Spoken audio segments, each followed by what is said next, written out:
And we are live back in the house for yet another one. Premier League Match Week 12 preview with your boy, Dominic Rich. International break is over. Had a lot of fun talking about the World Cup. And we are back to club football. A lot of people love club football. They even prefer club football over international football. They hate the international break. But for me, I love both. You see what I mean? And when that's the case, you find yourself grinding all year because when you think the international break is coming up and I might say, okay, I'm going to take a break, I'm going to chill. No, I go even harder. And I went really hard, man, for the international break, man. I'm telling you. I'm telling you, man. Woo! I went ham.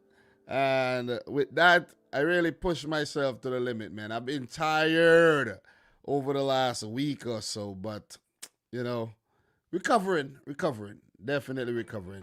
But we're back to talk about the Premier League, everybody's favorite league, of course. And we got 10 matches to preview and predict. And we have, a few news updates and things to touch on as well. So without further ado, let's get into the nitty-gritty of today's stream. So big up to everybody watching the stream right about now. Appreciate you guys tuning in. We got Palomo. We got Yusuf in the house. How are you doing? Big up to my boy Adam the Great as well. Nice to see you in here. Appreciate that. And we're going to get things going. Let's go over to the Premier League website. We got a few things to update before we get started. There's been a few, developments and everything in terms of news. And we're going to just check the news section, warm things up a bit. Won't be talking too much about the Fantasy Premier League because I don't really do fantasy football. But this is some big news right here. That NBC Sports extends broadcast deal with Premier League. And that's for the people watching out of the United States of America. So, like myself, right? Like myself. New 6-year deal broadcast partnership in the United States for NBC Sports announced. The Premier League and NBC Universal via the NBC Sports Group have today announced a new 6-year broadcast deal in the United States. The agreement, which will see NBC Sports remain the Premier League's official broadcast partner in the U.S. until 2028, will cover all 380 matches every season. The deal also includes the exclusive rights for Spanish language coverage. NBC Sports became the home of Premier League coverage in the U.S. since 2013. Since then, the broadcaster has worked with the league, growing its profile and fan base significantly. NBC platforms including NBC USA Network, NBC Sports Network, NBC Sports Digital, and Peacock reach every home in the country with a television or the internet, and the NBC Sports' Premier League's morning programs has become well-established viewing for American fans. So that's big news for me because I do use NBC and I do have Peacock, so that's what I use to watch the football every single week. I don't know what you use, but I know it's NBC for me. So this article goes on and on and on and on and on, and I'm not going to get deeper into this because we have a few more things to cover. Yeah, it would be ridiculous to go through each and every single one of these this article, right? But there's also an important segment that says support for all the English game. These deals will enable the league to invest 1.6 billion of broadcast revenue outside of the league to lower league and non-league clubs, the grassroots game, and communities, continuing the Premier League support for all levels of the English game. It was announced earlier today that an extra 20 million will be paid to the EFL League One and League Two clubs this season. A new package of 5 million extra will support clubs in the top 3 National Leagues division until 2025. So after losses, from the COVID-19, the Premier League has, handed down some money to the lower leagues to make sure that those clubs thrive and they survive. So let's just go back and see what else we have in terms of the news. Can Leicester stop Chelsea's lively wingbacks? Well, we should see. We shall definitely see.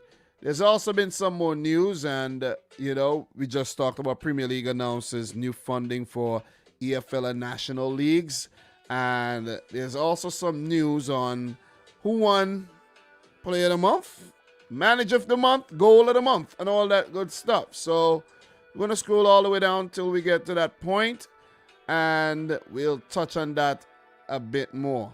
I know Mo Salah won Goal of the Month like we all expected because of that wonder goal he scored against Man City. Like that was expected to happen. But there's been a lot of developments since then, with Dean Smith being appointed the new Norwich manager after getting sacked by Aston Villa. You have Antonio Conte in charge of Spurs after Nuno being sacked. We have Steven Gerrard in charge of Aston Villa after Dean Smith getting his ass sacked. We have Eddie Howe being in charge of Newcastle after Steve Bruce got sacked. So it's a whole lot, man. It is a whole lot.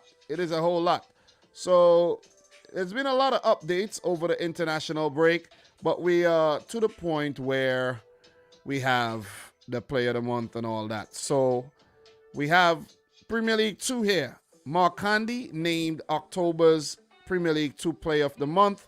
He's a Spurs player and attacking midfielder 20. Earns the award after being Spurs' first British Asian senior player and scoring 4 Premier League 2 goals. Wow, awesome. So, Norgard rivaling Salah for FPL threat. Okay, not going to talk about that too much. Premier League and Panini renew partnership. I don't own any Panini products, but yeah, if you do, good. And we scroll down a bit more. We're going to take a look at the table just now, just to warm things up before we get into this week's preview, okay? Salah earns double with Budweiser Goal of the Month.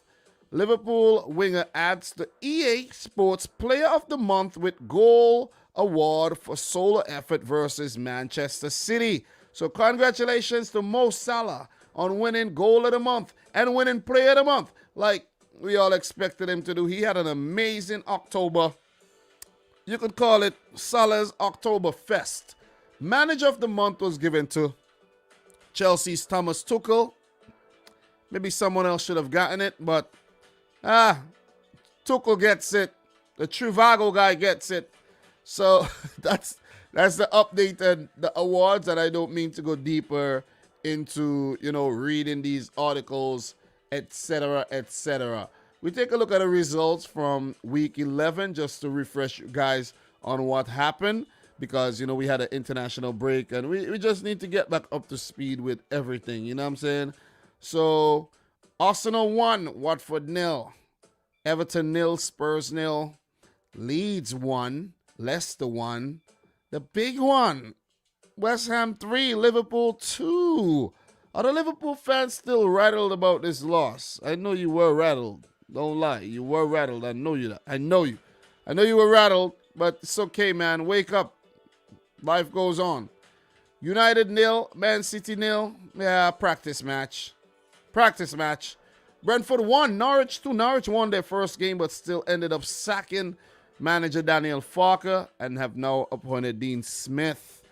Chelsea 1, Burnley 1. Chelsea fans definitely rattled over this draw loss. It's like a loss, right? Yeah. Burnley, oh man, very gritty outfit. Crystal Palace 2, Wolves 0. The boy Vieira on fire. Brighton 1, Newcastle 1. Newcastle could have won their first game this season, but the boy Robert Sanchez had to, pull down Callum Wilson there. Tactical foul, got red carded.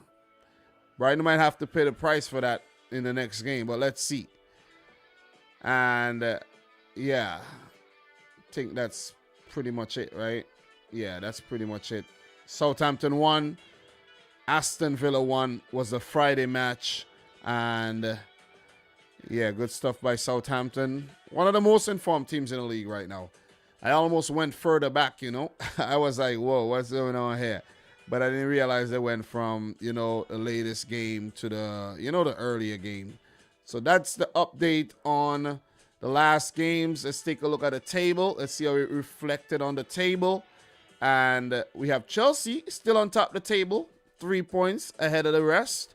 Man City is second on goal difference above West Ham United, who also has 23 points. Big up to West Ham. What a team they have been over the last, let's say, 3 seasons or so. Well, let's say, yeah, 2.5 seasons. Liverpool are fourth with 22 points, but, that could change anytime. Liverpool fans, hold your head up. It's not the end of the world. You know what I mean? You get back up there in the top 2, top 3, sooner rather than later. If you don't drop points to Arsenal, that is. Arsenal are 5th. Unbelievable. They have an opportunity to leapfrog Liverpool and go up into 4th place. It would take a lot more to leapfrog Manchester City and West Ham because Arsenal has an inferior goal difference. But damn, they have a chance to go into the top 4. And if they do go into the top 4, look, Arsenal fans could start to believe that they could get back playing Champions League football again, right? Just touching distance away. Manchester United, oh man, how disappointing. How disappointing have they been? They have already lost 4 games this season, which is unbelievable. 2 draws, 4 losses, 5 wins, and Ole Gunnar Solskjaer are still outlasting guys like Smith and Farker and Steve Bruce, Xisco Munoz, and all the managers sat this season. And he might outlast a few more managers as well. You know what I mean? Because I don't know what this guy has a whole pocket full of 4-leaf clovers or something. So Brighton, 7th. Oh, they have been brilliant. Could you believe that Brighton and United are on the same points? This is unbelievable. 17 points. Wow. Wolverhampton Wanderers have pulled things back, but they did lose their last game and they dropped a bit in the table. They are 8th with 16 points. Tottenham are 9th, 16 points. Fired Nuno Espirito Santo, hired Antonio Conte. There's a lot of new updates in the league, so we have to stay in tune and we have to stay sharp. A lot of new managers to talk about. You know what I'm saying? I might slip up and say the wrong names here and there. So, be aware of that. Then we got Crystal Palace in 10th. Vieira has been doing a great job, 15 points. They have 6 draws, 3 wins. They got to start converting some more of those draws into wins, though. Everton, after a bright start under new manager as well, start of the season, Rafa Benitez. They dropped off a bit, but still solid in the 11th with 15 points. Leicester City, slow start. Remember last 2 seasons, they spent almost the entire season in the top 4 and still ended up finishing outside. Maybe this time they could start outside and work their way in. They are 12th. Southampton are rising fast in the table. They are 13th. They have been winning quite a few games, and they're one of the most informed teams in the league with 14 points in 13th. Brentford are slipping hard. When I say Brentford are slipping hard, you think Steven Gerrard type slipping hard. Like, I don't mean to remind anybody about that, but and I don't mean to remind Gerrard himself. You know what I'm saying? But Brentford are slipping hard, man. They're hard. I only say that because Gerrard and hard rhymes, but yeah, my apologies. But Brentford in a bit of trouble right now. They have lost their last 4 matches, and they have to turn things around. I mean, turn things around ASAP. ASAP. And I mean ASAP. Leeds United, they have been somewhat okay over the last 5 games with 2 wins, 2 draws, and they have 11 points in 15th. They could be in trouble if they don't watch themselves, you know what I'm saying? Aston Villa, definitely the team that has to, really worry about their Premier League status right now. But they have done what they needed to do. They sat Dean Smith, Craig Shakespeare in the backroom staff there. Brought in the Liverpool legend, former Rangers manager Steven Gerrard. and they will look to recover and get their Premier League campaign up and going again. 10 points from 11 games after a really good start. Damn, the hinges are falling off here. Watford are just outside the relegation zone under Claudio Ranieri, a new manager again, who just recently, started his tenure at Watford.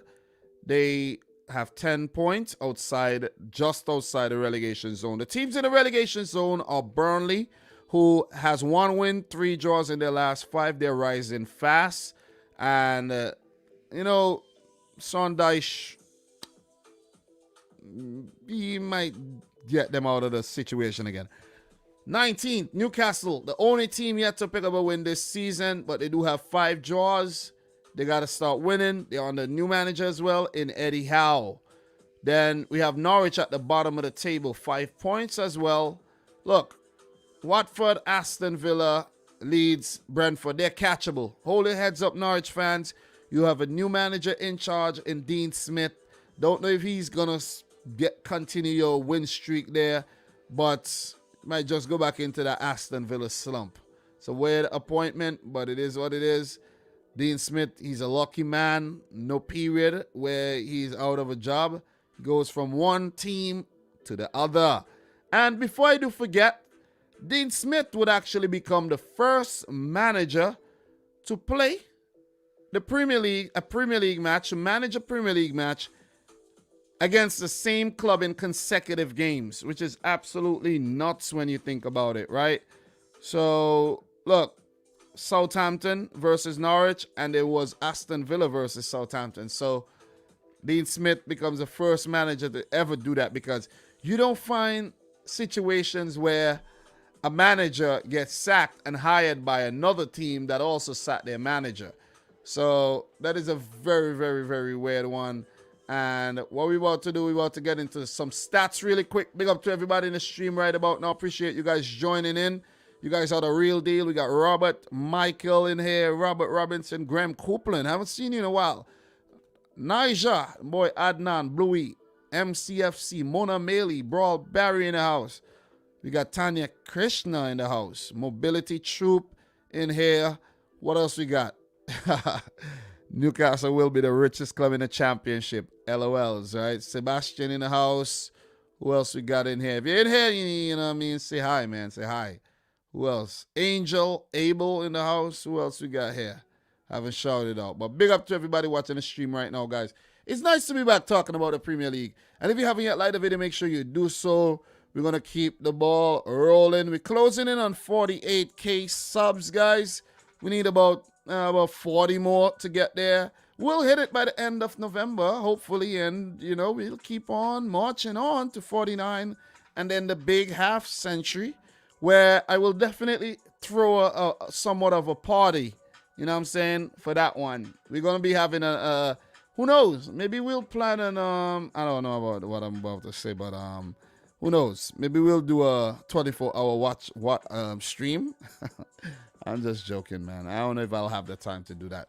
But let's just take a look at the stats. We're about to get into the games, warming up for the first 20 minutes here, because we had such a long international break. It seems long, but it wasn't that long. And we need to get up to date with what happened in the Premier League. And hopefully, towards the back end of the stream, let's see if we have some time to check out the other leagues. You see what I mean? I think we might, because I don't plan to stay super long on every game, since it's the first match day back. We don't need to rush too much and not rush. We don't need to go too in depth, and we don't need to rush either. I just want to be in between, that balance, that healthy balance between, the time there. So Salah has already scored 10 goals this season. Amazing.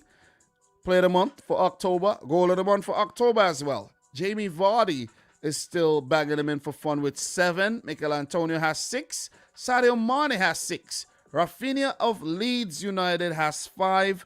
Where Leeds United has scored their last 9 goals from the left foot. Crazy, right? And I just want to let you know that, because I don't want to not share it with you. You see what I mean? Pierre-Emerick Aubameyang, 4 goals. Roberto Firmino, who's now injured, 4. Bruno Fernandes, 4. Maxwell Cornet, revelation over at Burnley, with 4. And Cristiano Ronaldo with 4 as well. The assist king so far this season is Paul Pogba, but he's currently suspended and injured. And he's right there with Mo Salah. So Mo Salah is just the most creative and the most deadly player in the league. Gabriel Jesus has 5. Kovacic has 5. And maybe if he was fit, he would have probably had about 8 by now. Trent Alexander-Arnold, he's climbing up the ladder really fast in terms of the assists there. He has 4. Jared Bowen has 4. Doucouré has 4. Antonio with 3. Benrahma with 3. And Bruno Fernandes with 3. Well done by Mikel Antonio there. What an international break he had for his now, adapted nation, Jamaica. But he's an Englishman, but he does play for Jamaica. In terms of the passing stats, you see João Cancelo leading with Van Dijk and Ruben Diaz right there. But those guys are defenders playing for teams that pass the ball out from the back. But you got to give it to Pierre-Emile Højbjerg here from Spurs that has 789 passes there. So, and Rodri is up there as well. Henderson, worth a mention. Edward Mendy, who recently came out and said he's so pissed off about the fact that they keep using his picture when they're referring to Benjamin Mendy, okay? Benjamin Mendy has been in a lot of trouble lately, and he's had more charges against him, which is absolutely nuts when you think about it. So Ferland Mendy and Edward Mendy are actually pissed off that their namesake, Benjamin Mendy, is like pulling them into his whole situation. You see what I mean? Edison has 6. Allison has 5. Alex McCarthy with 5. Ramsdale earning his debut for the England national team with 5 clean sheets as well. And, we come down to the goals. Liverpool has the most goals with 31. Chelsea 27. West Ham 23. And City with 22. Passes, Man City passed the ball the most with Liverpool 2nd. Chelsea 3rd. Brighton 4th. I told you how Brighton was a mini Man City. Chelsea with the most clean sheets with 7, followed by City with 7, Liverpool with 6, Arsenal with 5. And Liverpool are the team that crossed the ball the most into the box. Trent and Andy Robertson, Tsimikas comes to mind. City, astonishingly, are in that as well. I don't know how that we hardly pass the ball, but I guess we've improved.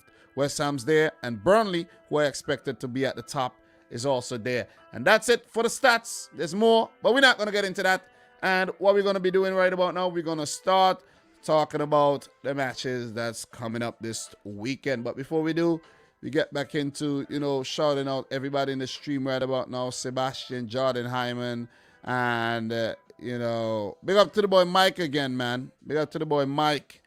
Yo, Mike, the whole thing about Benjamin Mendy is that, you know what I'm saying? Listen, man, I'm going to say this. Just briefly, before we get into today's thing. Benjamin Mendy, and pardon my language here, but Benjamin Mendy has been focusing more on fucking bitches than playing football. Let's just keep it right 100 right there. And that's why he's found himself in so much trouble. You're professional. That will come. You're about 27 years old. Why don't you, find a beautiful woman and settle yourself and start a family, be a family man, and all that problems, it would go away. Comes a time in life you got to chill. You see what I'm saying? And Mendy, you definitely, been served up a couple of chill pills there with all these allegations, and you would not have been in this situation if you just think with your brain and not with you. God damn. Damn. Anyways. Make me come off real hot there, man. Anyways, let's go. Let us go. Let us get into this, man. Let us get into this. Let's keep it raw. 100 as well. Let's start with the first game that I have on the list this week. And that game is between Norwich City and Southampton. So Yeah, not a bad game to start off proceedings with, right, guys? Norwich versus Southampton. You know what I mean? Because what I tend to do, I tend to start with the smaller fixtures first, build up towards the bigger ones, which is I think is a nice strategy that I use. So in the last game, Brentford won, Norwich 2. They picked up their first win of the season, but went on to sack their manager Daniel Farke. Maybe they fucked up with that one, but maybe Farke would have actually started fucking in the wins. But yeah, you're gonna fire the man. You see what I mean? Which was a pretty weird thing. I thought he wasn't sackable, but they look to move on and they look to build and they look to survive. Southampton won, Aston Villa 0. Hasenhüttl has really pulled things back at Southampton after he had a dreadful end to last season and a hard start to this one. In terms of the last meeting between these two teams was when Norwich was last in the Premier League, and Southampton did the double over Norwich City, 3-0 on the road, 2-1 at home.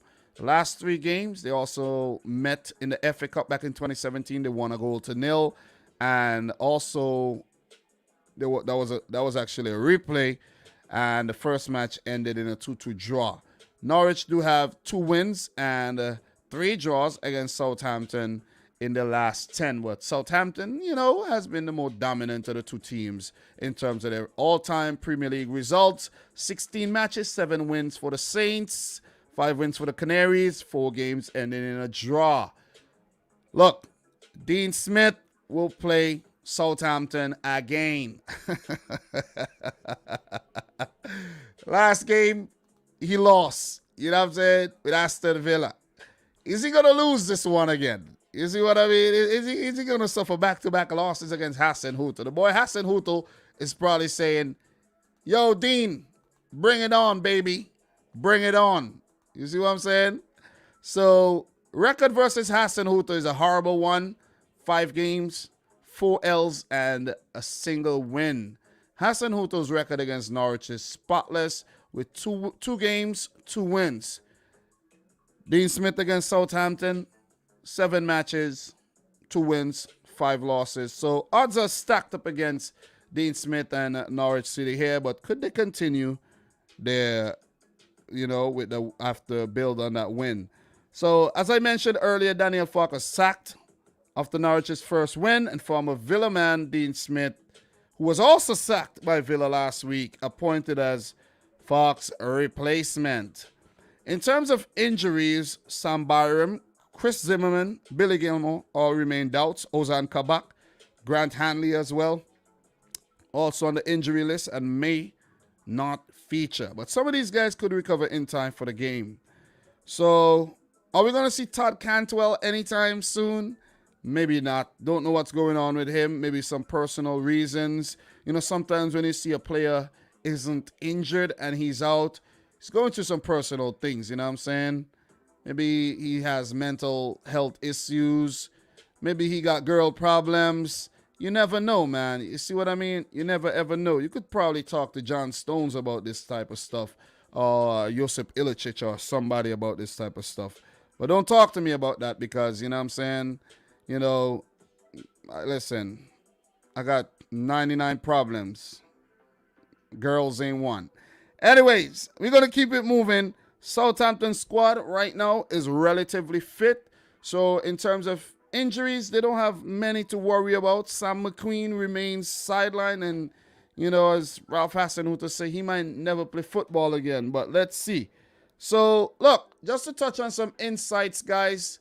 The latest here, did you know that Dean Smith will take charge of his first Premier League fixture as Norwich head coach, while his last match with Aston Villa was also against Southampton? He'll be the first manager to face an opponent in consecutive Premier League encounters in the same season, but with different clubs. Amazing. Norwich earned their first win in 21 Premier League contests with their victory at Brentford last time out. The Canaries last won back-to-back top flight matches in April of 2016. This is absolutely ridiculous. Southampton have lost just 2 of their last 15 matches against Norwich in all competitions, winning 7 and drawing 6, winning their last 3 in a row. The last won 4 consecutively against the Canaries between 1956 and 1958. Ralph Hasenhutl's side have won 3 of their last 4 Premier League matches, drawing 1, as many as they had in their previous 18 in the competition, drawing 5 and losing 10. Southampton are looking to secure 3 consecutive league wins for the first time since November 2020. In terms of the match official, Martin Atkinson will be in charge. Guys, for my prediction here, look, Southampton, they pull things back. Che Adams have been in red-hot form. Adam Armstrong seems like he's getting his strides, together at Southampton as well. James Ward-Prowse back in the fold. We also have the other Armstrong, Stuart Armstrong, back in the fold as well. And you have Livramento and Kyle Walker-Peters doing really well as wingbacks. And Salisu, quality, along with Bednarek in the back. And McCarthy is having a solid season. So for this Southampton team, I think with the momentum they have developed here, they will be a very, very difficult team to stop at the moment. If you want to, keep it 100 and just be totally honest here, it's going to be difficult for Norwich City to continue building on that win because you had the international break to disrupt that.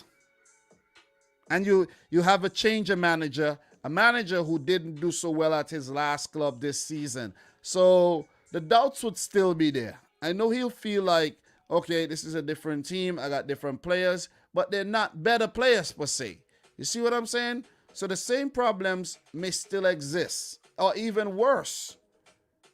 So for Norwich, man, Norman has been looking good. Pookie, always a threat. I can't say much more. I can't say much more about the other players if I'm being real. I really can't. They need to step their game up big time. So for this game, I don't see Norwich winning. I don't see Norwich getting a point.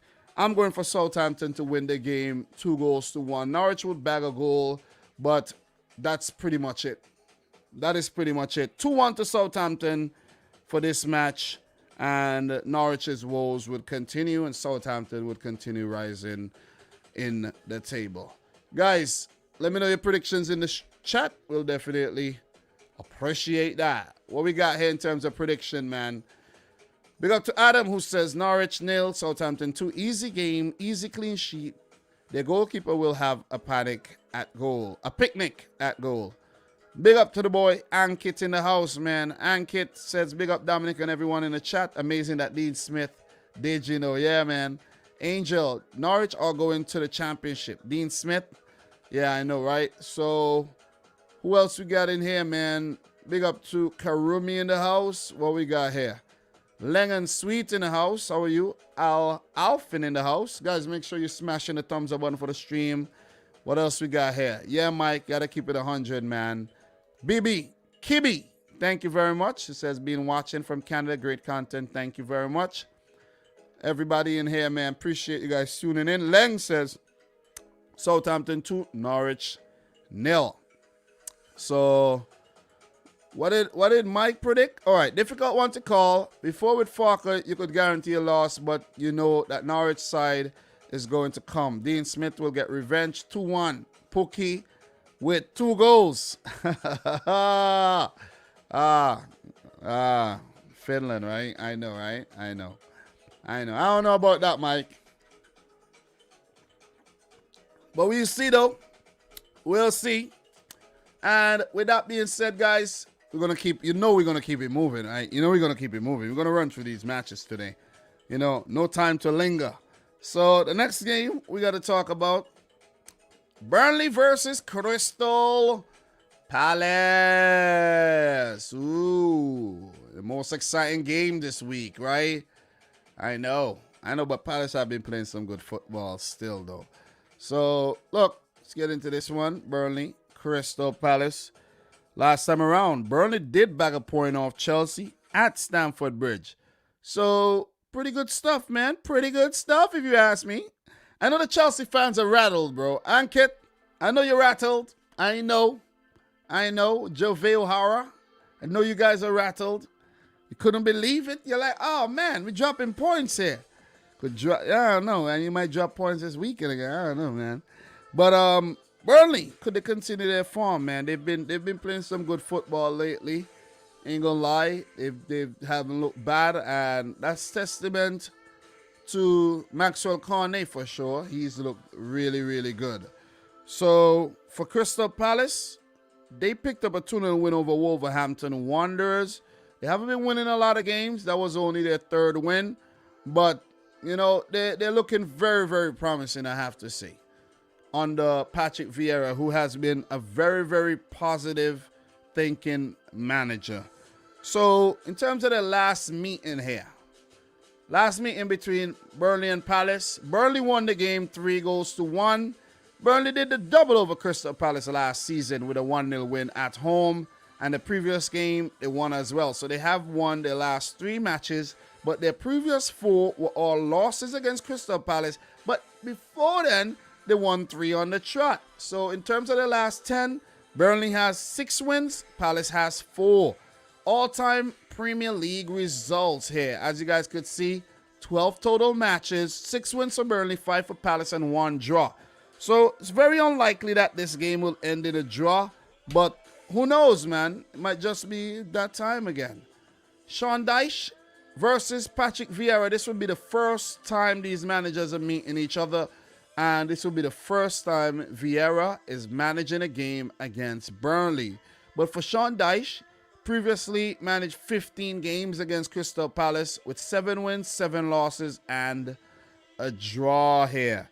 So, look, in terms of the notes, injury update, so on and so forth, this is not an injury update, but look, Sean Dyche has outlasted all, and I mean all, his Premier League managers, all of them. Well, with the exceptions of the one that never got sacked since they were hired. You think about Klopp, you think about Pep, you think about Brendan Rodgers since he came back, right? Ole. Yeah, Ole's up there, but Sean Dyche, he has been in charge of Burnley for a very, very, very long time. And that is since October 30th, 2012. Awesome, man. Awesome. Very, very awesome. He went down and he came back up, and he's been competing ever since the 2016-17 season. And you got to give it to Dyche, man. Definitely got to give it to Dyche. So, look, their squad is pretty fit right about now.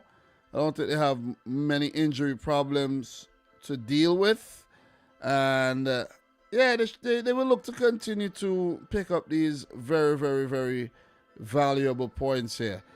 So, look, Crystal Palace, you got a big up to Conor Gallagher, who got called up to the England national team and made his debut versus San Marino. He has played 10 games this season for Crystal Palace, scored 4, assisted 2, and he's been the driving force at Palace. And Chelsea definitely wants him back eventually. For Palace, they also have a very fit squad right now with only Joachim Andersen, who was released by the Denmark national team with a minor issue, a doubt. Eze is coming back from his long injury layoff as well, so he's obviously doubtful. You don't want to rush him back too soon. And you know, both teams pretty fit coming into this game. Look, guys, did you know that Palace are looking to win 3 consecutive league matches for the first time since a run of 4 between February and June 2020. Meanwhile, the Eagles are unbeaten in 6 Premier League contests, winning 2, drawing 4, the longest run without defeat since August 2018. That was 7 matches. Burnley have won their last 3 Premier League encounters with Palace, keeping a clean sheet in each. The Clarets have only won 4 league matches in a row against the Eagles since winning their last 4 against them between 1969 and 1971. Burnley have won more points, 5, and scored more goals, 6, in their last 3 Premier League contests than they had in their previous 11 combined with 3 points and 5 goals. Pretty good, you know, rebirth there for the Clarets. Conor Gallagher has been involved in 6 Premier League goals in 10 appearances for Crystal Palace this season, 4 goals, 2 assists. He's looking to become the first Englishman to score in 3 consecutive league matches for the Eagles since Glenn Murray did in April of 2015. And I didn't even look at this before this live stream, but I did mention something about Conor Gallagher, which shows that your boy Dom is on point. In terms of my prediction for this game, guys, look, seeing that Burnley have been playing so well against Crystal Palace, you know what I mean, in the last few games here, I do expect them to put up a fight. With Carney playing some good football right now, Matt Lowton, Charlie Taylor, these guys have been actually contributing to the team, with Wood and Barnes always being a threat. And if those guys don't work, you have Rodriguez and Matej Vidro to come off the bench, and Chelsea would actually know what I'm talking about there. You have the likes of Dwight McNeil, and you have Josh Brownhill, who needs to start scoring some goals, you know, as a backup there. Ashley Westwood is also. And Meek Tarkowski, Pope is always, you know what I mean, when in form, very difficult to breach. So that's Burnley in a nutshell for you, with Sean Dyche, you know, being the longest serving Premier League manager at the moment, is for his club, I should say. But, you know, the likes of Klopp came in before him, before he came back to the Premier League. And, you know, he's gritty and he knows how to grind out results even after a bad start. You've seen it year after year after year. He's even qualified for the Europa League playoffs with Burnley a few seasons ago.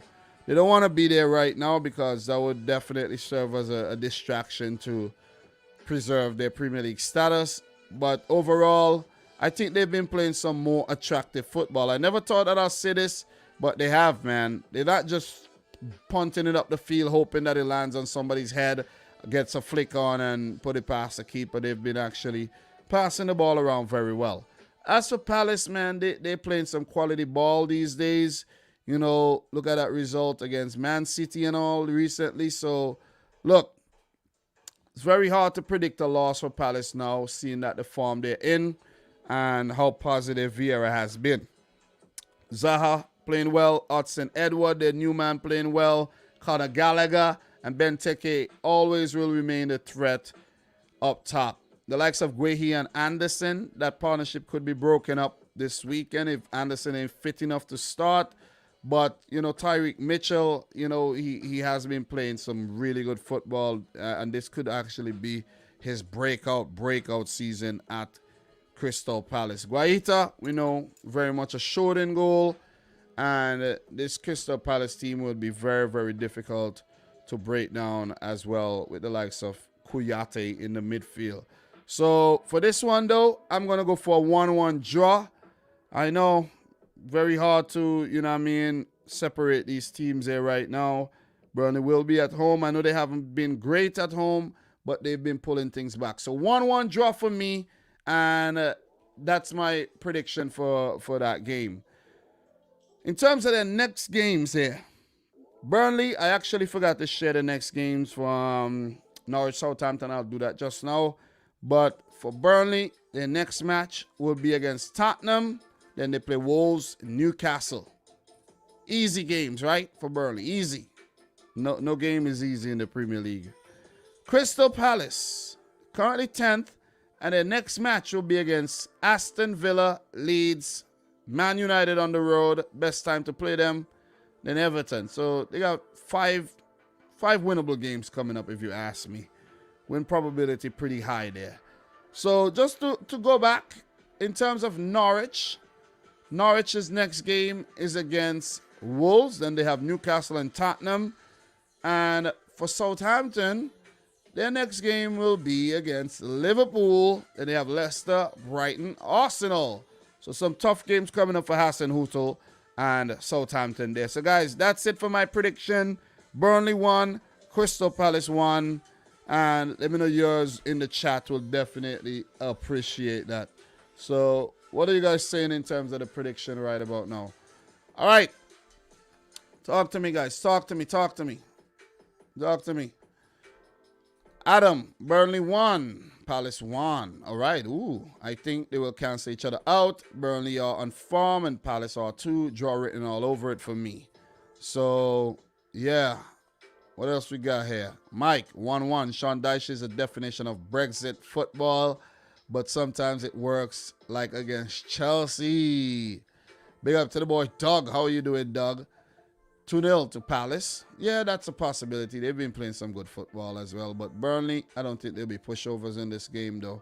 One voice, Man City. Dom, what do you think De Jong link with Man City? Garbage. If you ask me, we have too much in the midfield. Well, these guys used to be linked to City before, you know what I'm saying? Both De Jong and De Ligt, they chose to go to Juventus and Barcelona. Nah, you could stay where you at, man. Stay where you at. I don't think he's coming to City. They're trying to, revamp their situation and, resurrect their situation. And I don't think De Jong will leave. Definitely not leaving. So, what we got here? Fans react. How are you doing? Mike Gallagher is a baller. Jesus Christ, you believe Norwich are going to win, Dom? You may have spent too much. I ever said Norwich are going to win? What is this? I said Norwich are going to win? What are you talking about?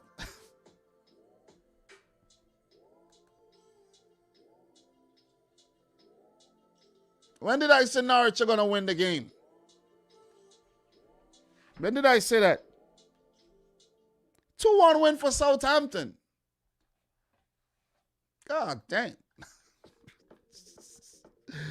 0-0, leg and sweet. Oh, man. Oh, my God. Yo. Mona Maley, Diaz and Stones partnership. Yeah. We'll get to that game, guys. Let's have some context, man. Let's talk about the game that we're talking about and stop going to the Man City game and the Liverpool game. We didn't get there yet. Come on. Karumi, how are you doing? Dominic, you need to watch the new look Arsenal team, please. What do you mean? I've been talking. Karumi, I think you've been away from the channel a bit too long, I've been talking about Arsenal every single week. Every week. Every week. I know about the new look Arsenal. Every week, man. If there's anybody who's up to date with what's going on in the Premier League and every team, it's me. But when the international break comes, you switch off, and then when it's over, you switch back on to the club and you come talk club football again. But I'm aware of what's going on at Arsenal. I am. Definitely am. All right. Anyway, let's go. Let me go down small in the corner here. Let's keep it moving. Let me take a sip of my water.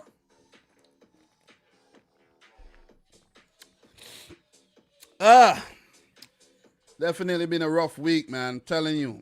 Very little sleep. I wish today I could have slept in, but can't. Yesterday I had to go to work to do this freaking class. You know what I mean? And that took almost all day. It was 4 hours. I didn't expect it to. Didn't get a lot of sleep as well. So let's go, man. Let's go.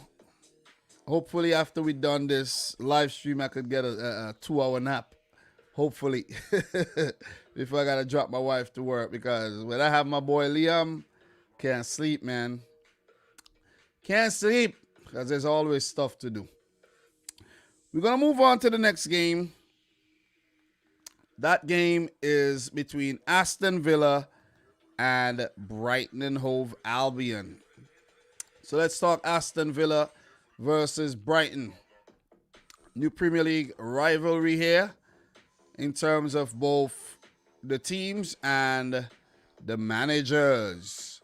So Aston Villa versus Brighton. All right, so in the last game there, Southampton beat Villa 1-0, and Brighton drew with Newcastle 1-1. What happened the last time these two teams met was a 0-0 draw back in February, and the previous game, Brighton won the match 2-1. Brighton with a draw prior to that, and they have been unbeaten in their last 3 games against Villa. Villa do have 4 wins in their last 10 against Brighton. That dates all the way back to 1982.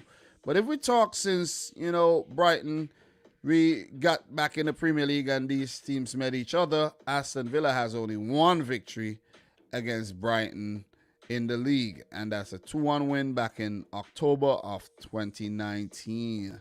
So for Aston Villa, it's been big news, man. Big news. Steven Gerrard officially appointed the manager of Aston Villa, moving over from Rangers. And the former Liverpool man has a contract till 2025. So they've handed him a 4-year contract pretty much. And let's see if he lasts. Let's see if he is a revelation at the club. Let's see if he turns things around. And let's see if he goes on to be the next Liverpool man, which is actually destined for him to be. But it's not always the right thing to do. Because sometimes, look at what happened to Lampard.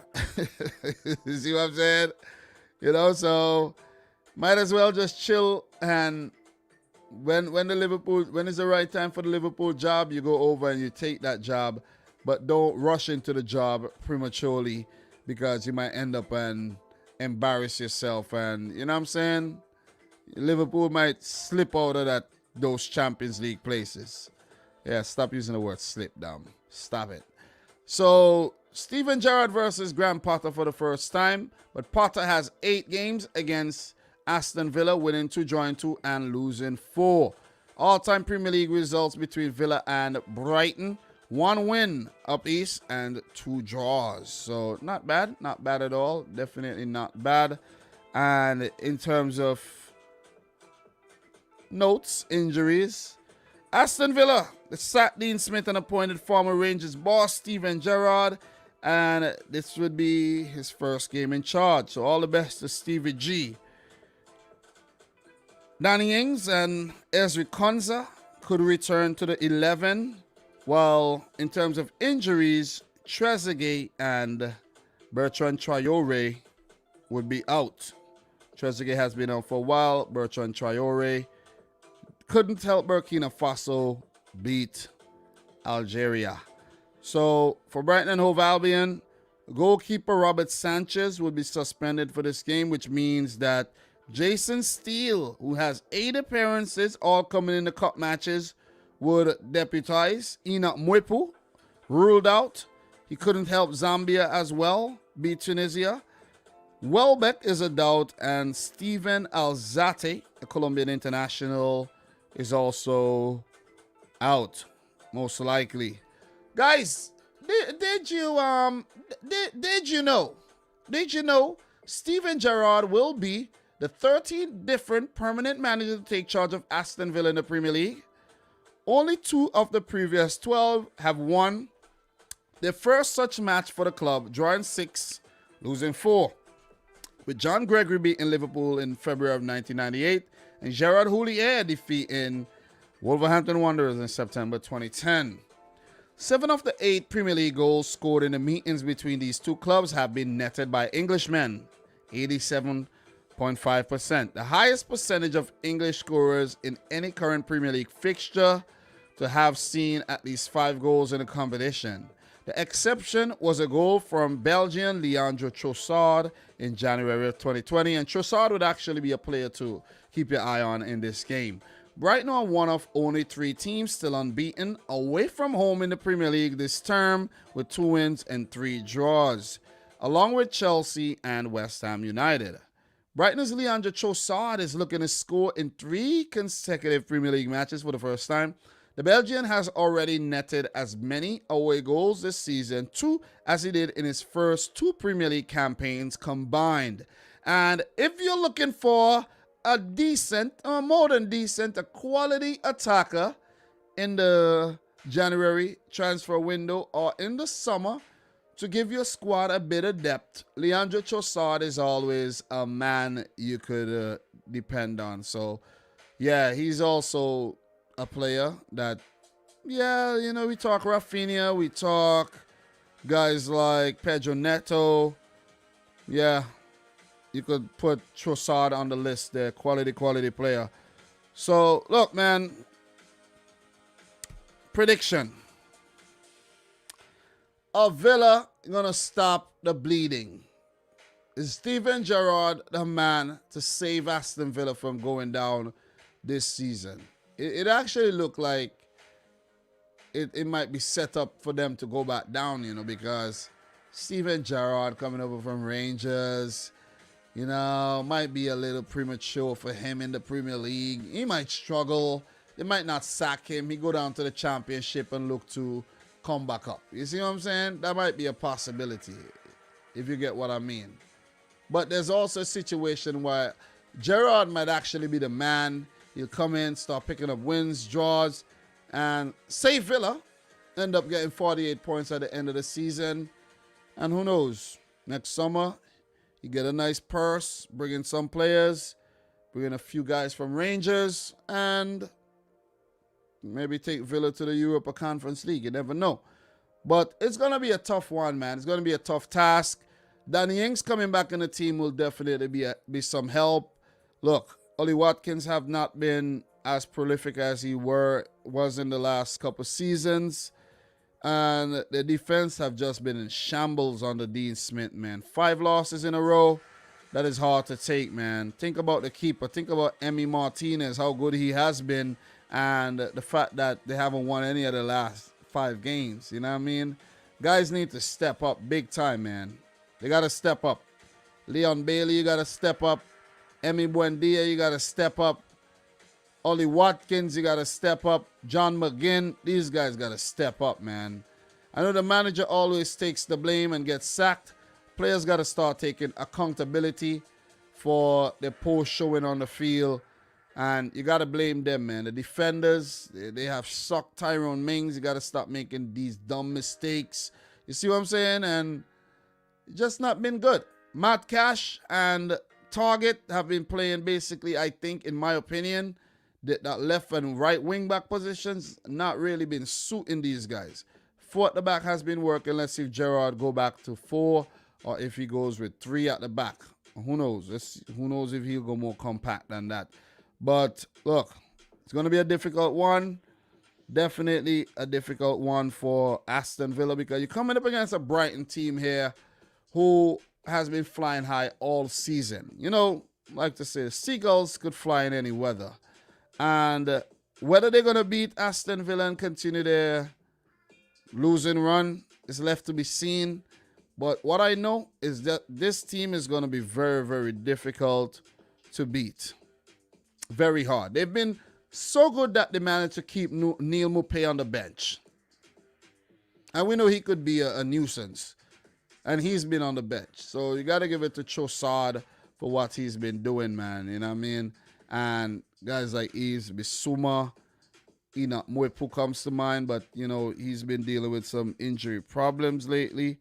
And the entire Brighton team that just, I think, plays as a unit. Shane Duffy, Lewis Dunk.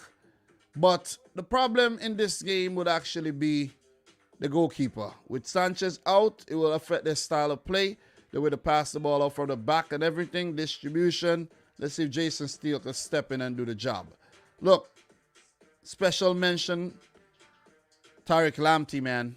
Tariq Lamptey and Mark Cucurella. These guys, live wires down the wings, and they'll be a problem. My prediction for the game, however, seeing that it's Gerrard's first match in charge, I'm going to go for a respectable prediction and say it's going to be a 0-0 draw. And, you know what I mean, he start off his campaign on a positive way. Might just lose the game, but I'm going to go for a draw. I'm going to definitely go for a draw.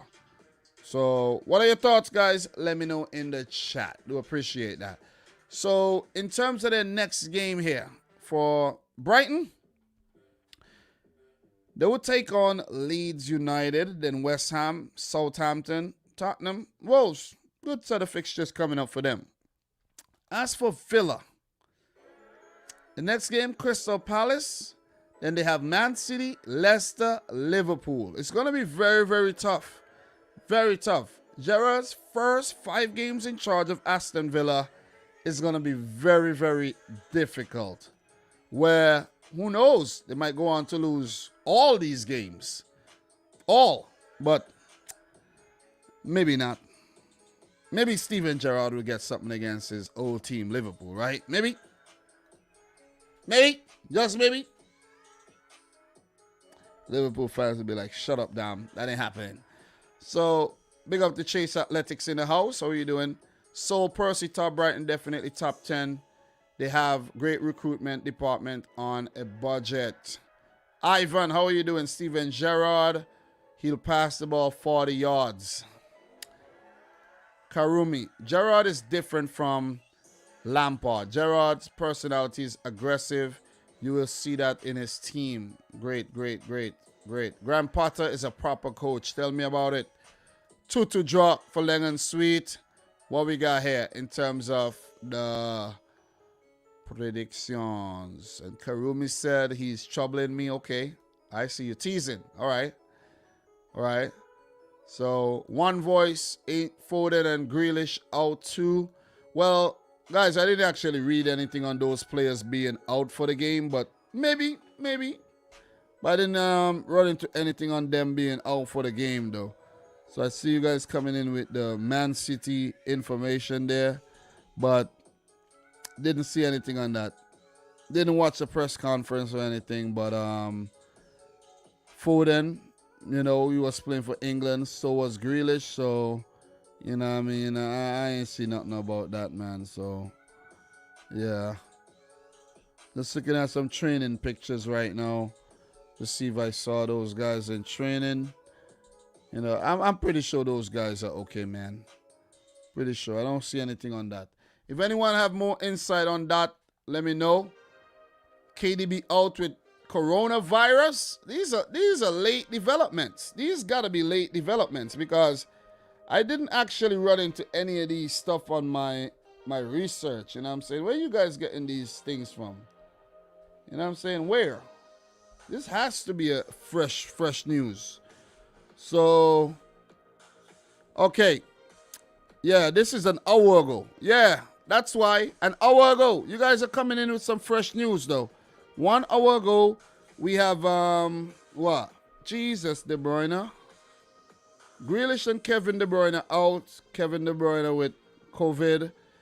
Foden a doubt. Jesus Christ. Got to make some notes there. You know, that's an hour ago. An hour ago, these updates have been made. So, definitely, you know what I mean, not to be blamed, but we didn't get to that yet. I do have Torres and Delap out. So, we got KDB out. Grealish. And Foden out. Nice. So, guys, if you have any more updates before we get to the games, let me know. Any Liverpool update that you guys want me to actually know about, let me know, man. Let me know before we get to that. So, yeah, Len, I just found the news. Don't worry yourself, bro. Don't worry yourself. Sometimes I don't always get a chance to watch the news, the press conferences. I'm a very busy man. So, I can't watch 20 press conferences.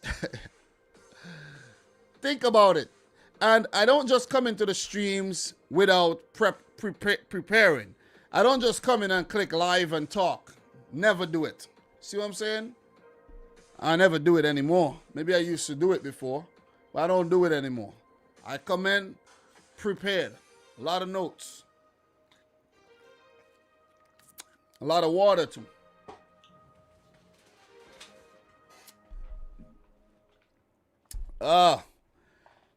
Anyways, guys, we're doing well. We're progressing very, very well. We're going to move on to the fourth game, and then we start getting into the bigger fixtures. You see what I mean? So, let me go. Dom, just bring you the knowledge of the city. Thank you very much there. Appreciate it. You know what I mean? I don't always have the latest news because I started an hour ago, and this news came in an hour ago. Mr. RZTDV is saying UEFA Super League coming. Oh my God. More of the Super League again. We're back with this Super League thing. Where did you see this, man? UEFA Super League. Let me just do a quick UEFA Super League search.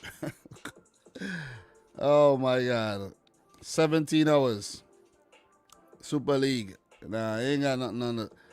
Ain't got nothing on the Super League right now. I ain't seen nothing fresh on the Super League though. Nothing at all. So, guys, let's continue, man. Let's continue. Let's continue. All right.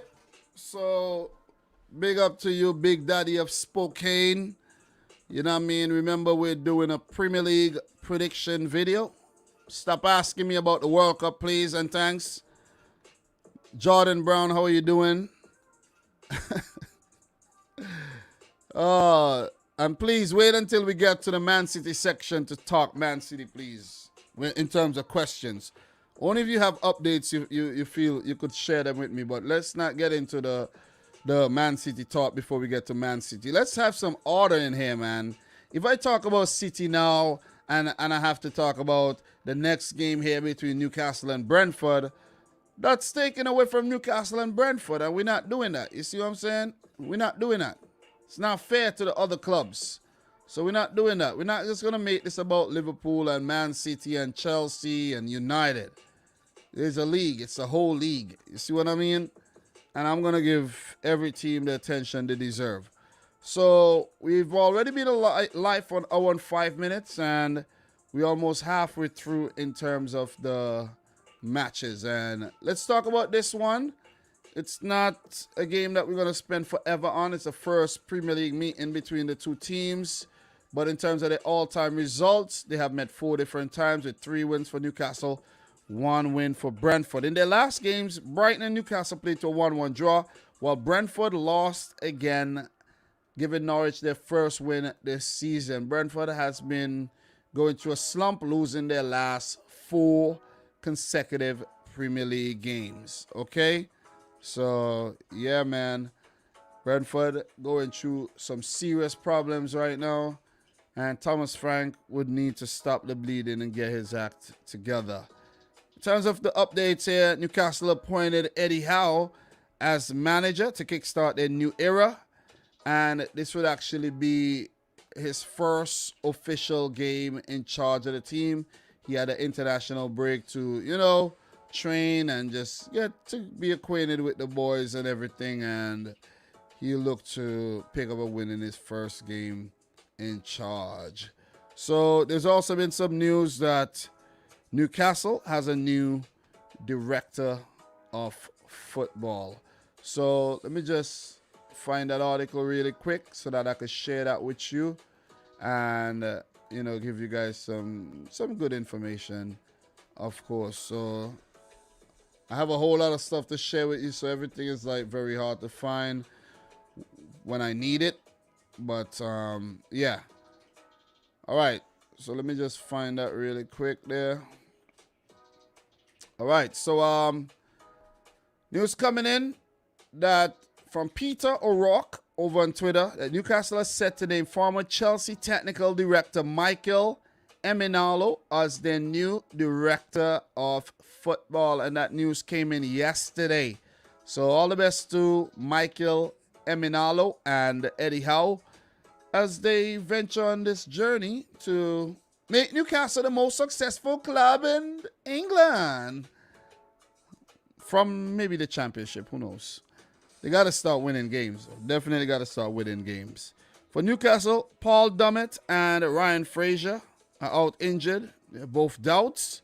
For Brentford, they have a long injury list here with David Raya, Christopher Aya, Sorensen, Josh De Silva, and Shandon Baptiste all out for a long period of time, while Matthias Jensen is out with the coronavirus.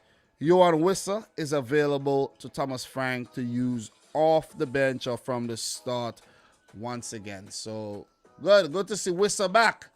Good to see him. Did you guys know Brentford striker Ivan Toney made 2 Premier League appearances for Newcastle in the 2015-16 campaign? Can't remember. Can't. In Premier League history, Newcastle have conceded more goals to players who used to play for them than any other side, 49. Newcastle are the only side without a win in the Premier League this season, with 11 matches being the longest run without a victory from the start of any league campaign. However, the last two winless sides in the Premier League this season got their first victory against Brentford, with Burnley in match week 10 and Norwich City in match week 11. This will be Eddie Howe's first match as Newcastle's head coach. Only one of the last 8 managers to take charge of the Magpies has won their first Premier League fixture, with Alan Pardew beating Liverpool 3-1 in December 2010. Brentford have lost each of their last 4 Premier League matches. The last lost 5 consecutive league outings back in December of 2007 in League 2. Robert Jones will be in charge, and this will be a very difficult game for Brentford. In terms of my prediction here, look, new manager. You know, when a new manager comes in, the team starts playing better.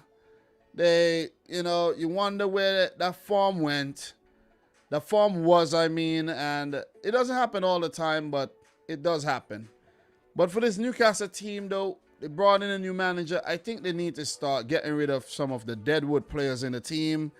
And talk about wood. Freddie Woodman comes to mind. Oh, man. But yeah, man, they got too many deadwood players in their team, and they need to get rid of these guys and start spending some of that Saudi money, man. You see what I mean? Guys like Dwight Gale, in my opinion. You got to get rid of Joel Linton. You know what I'm saying? Got to get rid of Longstaff. Get rid of him. Get rid of him. Send him to Celtic or something. You feel me? Ryan Fraser. Get rid of Ryan Fraser. Hendrick. Get rid of Hayden. Richie. Shelby. All of them. Manquillo. Kraft. Frederick. Lascelles. Shaw. Dummett. Clark. All of them. Get rid of the whole team. They've been awful. Yeah, I don't really mean that, but you get the point. They've been awful, man.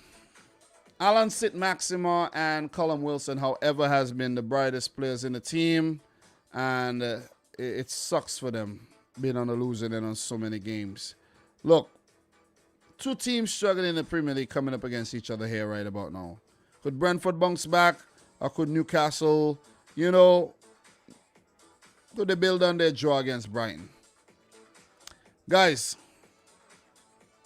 Brentford are a dangerous team. Ivan Toney and Buemo.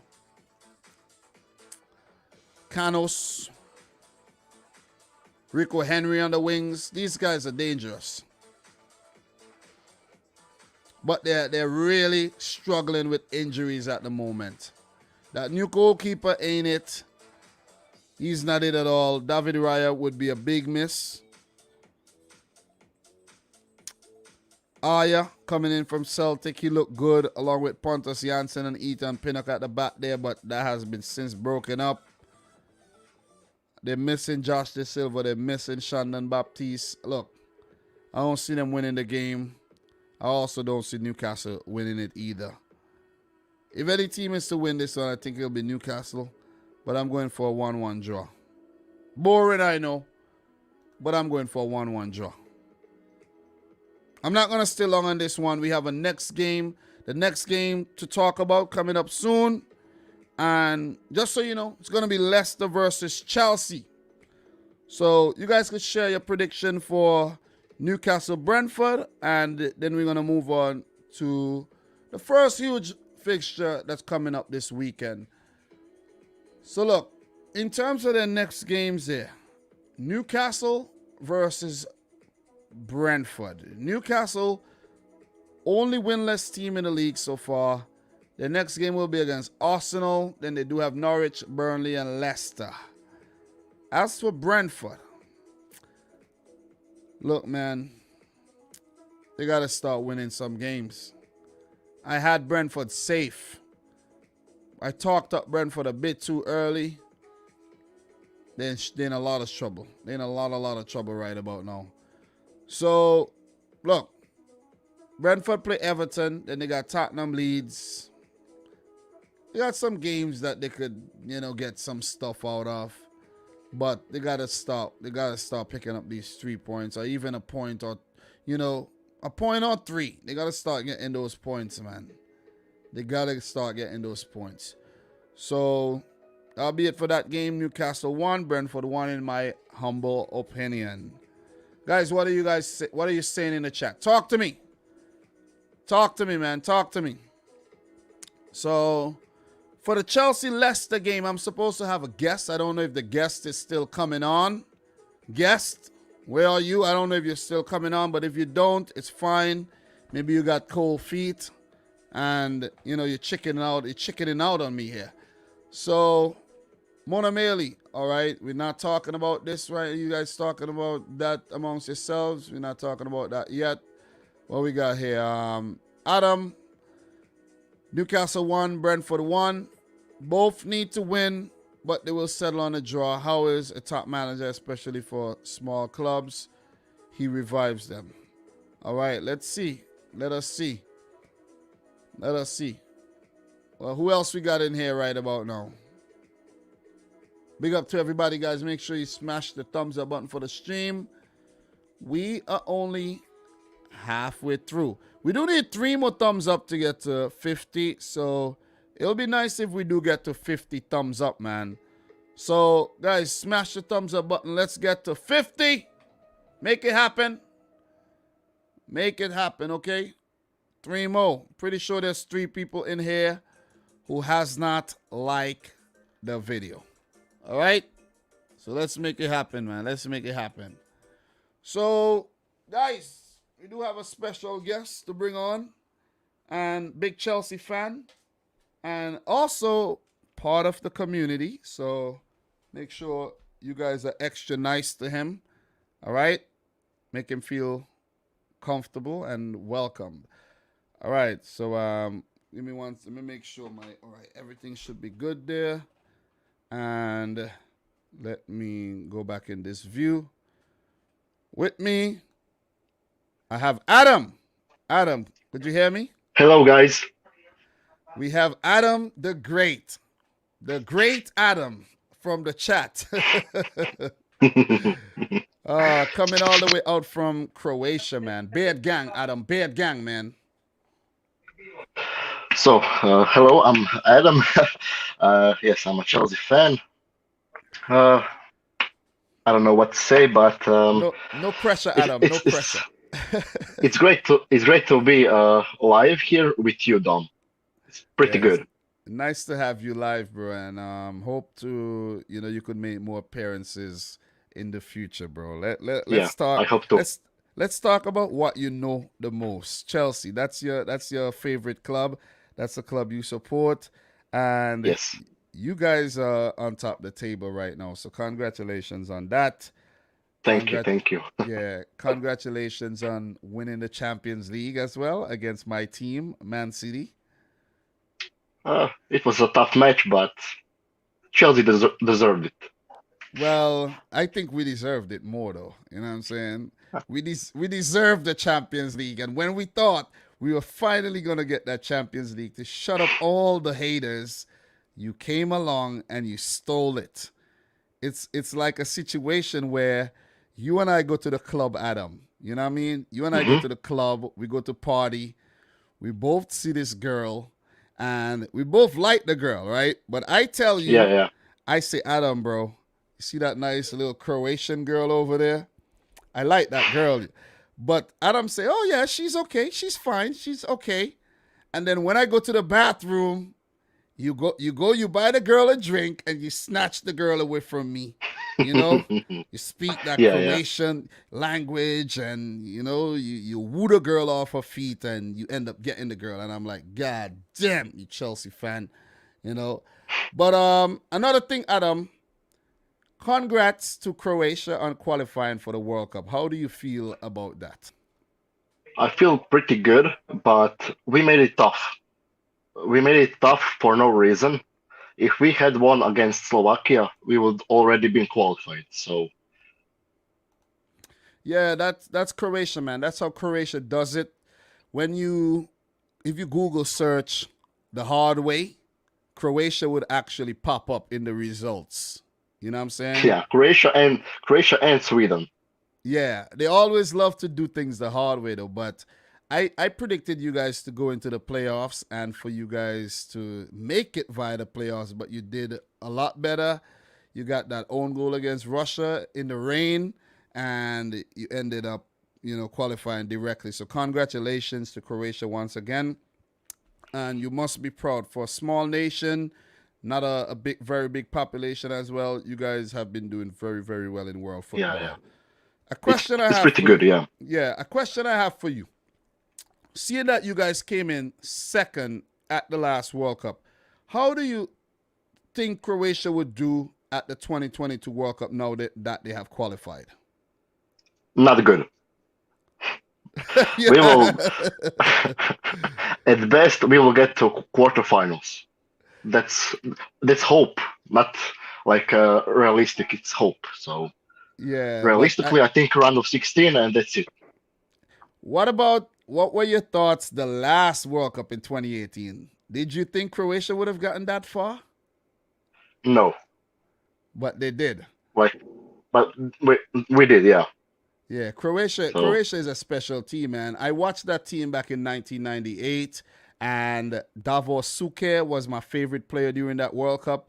And you guys had that run all the way to the semifinals, and you came in third. So I've been following Croatian football for a very, very, very long time. But it's really in 2018 that I really, ramped it up, and I had a lot of Croatian fans like yourself who, mhm. found the channel and everything. So all the best to Croatia, man. All the Thank best you. to Vetreni at the 2022 World Cup. But let's talk Leicester Chelsea here. I'll let you share your thoughts. Just let me run through this bit of information that I have here on both teams, Okay. and then we'll hear what you have to say here. So Leicester versus Chelsea. Leeds won, Leicester won in their last game. Chelsea won, Burnley won in their last game. So both teams will look to bounce back from dropping points in both their matches. In terms of the last meetings, Chelsea defeated Leicester 2-1 in their last Premier League meeting. But Leicester defeated Chelsea in the final of the FA Cup last season. How you feel about that, Adam? Uh, it's not too bad, but again, I'm sad. So I mean, it's the FA Cup. It's mostly the Arsenal's cup, not Chelsea's. So, Yeah, but for me, the less trophies Chelsea but won is the better. yeah, for me, I'm happy for Leicester because they're not manager. They're um, what's the The name? Roman. Their owner is Yeah, their pretty owner. good. Yeah, Like their owner is really good, and I appreciate him and the whole Leicester club. Like I'm really happy actually for them. yeah. Same here though. Same here. Definitely, definitely. So look, Leicester Chelsea these days, that's a big game. Leicester did defeat Chelsea as well last season, 2-0, and Chelsea did get a quarterfinal win in the FA Cup in a previous season. And there's been like a few draws. Chelsea, believe it or not, Adam, has only one Premier League win. One across the last 10 games total in all competition, Yeah, there's only been one win for Chelsea in the Premier League. And that's a 2-0 yeah, win that came last season. That's not yeah, good, bro. That is not yeah. good. That's not. That is definitely not good. So, Brendan Rodgers, 2 games against Tuchel, 1 win and a loss. Tuchel with the same record. Tuchel against Leicester, same record. Brendan Rodgers against Chelsea, not very good. 18 games, 2 wins, 8 draws, and 8 losses. So, according to my research, Leicester's injuries includes Wesley Fofana, Yuri Tillemans would be a big, big miss for them. James Justin is still out recovering from an injury. Ryan Bertrand and Mark Albrighton are both doubtful. And for them, you would need to keep an eye on Jamie Vardy, Harvey Barnes, Kelechi Iheanacho will all be key. Could push in Patson Daka in the mix as well.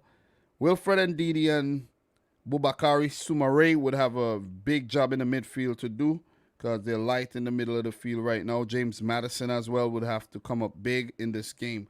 For Chelsea, injuries quite a few, but players are coming back in training. Romelu Lukaku back in training, Mason Mount as well, Marcos Alonso all returned to training, but still doubtful are Timo Werner and Mateo Kovacic. So, in terms of insights, guys, did you know? Leicester unbeaten in their last 3 Premier League home matches against Chelsea with 1 win, 2 draws, having a longer top flight unbeaten run on home soil against the Blues between 1985 and May 1995 at Filbert Street. 4 draws. Leicester City striker Jamie Vardy is just 2 goals away from equaling Ian Wright's Premier League record of 93 goals scored after turning 30. However, Jamie Vardy has only netted 1 of his 9 Premier League matches against sides at the top of the table, doing so in a 5-1 defeat at Man City back in 2018. Chelsea have won their last 3 Premier League away games by an aggregate of 7-0. They've not won 4 in a row on the road without conceding since December 2008, a run of 6 under Luis Felipe Scolari. Chelsea's Lukaku has 5 goals in his last 8 Premier League matches against teams managed by Brendan Rodgers. No player has netted more Premier League goals against teams managed by the Northern Irishman. Harry Kane also has 5. Paul Tierney will be in charge. Now gets to the big part. Adam, where I ask you your thoughts on this game here. I have my prediction already. I have my thoughts. I just want to hear what you have to think. I have to say about, this match and how you feel. Chelsea coming off of the draw against Burnley and going into another tough game here against Leicester City after the international break. So let me know your thoughts on this one. So, the draw against Burnley was a setback. We shouldn't have drawn. We should have won. So that's not pretty good. But I think we have an advantage over Leicester. Why? Because Leicester are in a poor form this season. Like, they only have 2-3 wins. That's not good for them. And although the match between Leicester and Chelsea are pretty intense, like for most of the time, I think it's not going to be an easy game, but I think we will have control over the game. Like, our possession is mostly around 60-70%. I think it's going to be the same. But I don't know.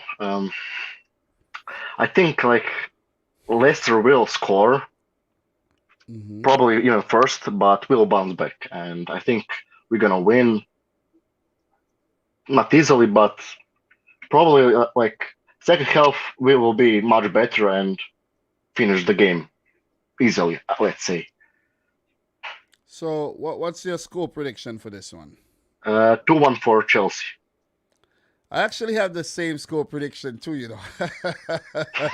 Yeah, I just don't see Leicester, without Tielemans, and what I'm saying, you have some injury problems in the team right about now.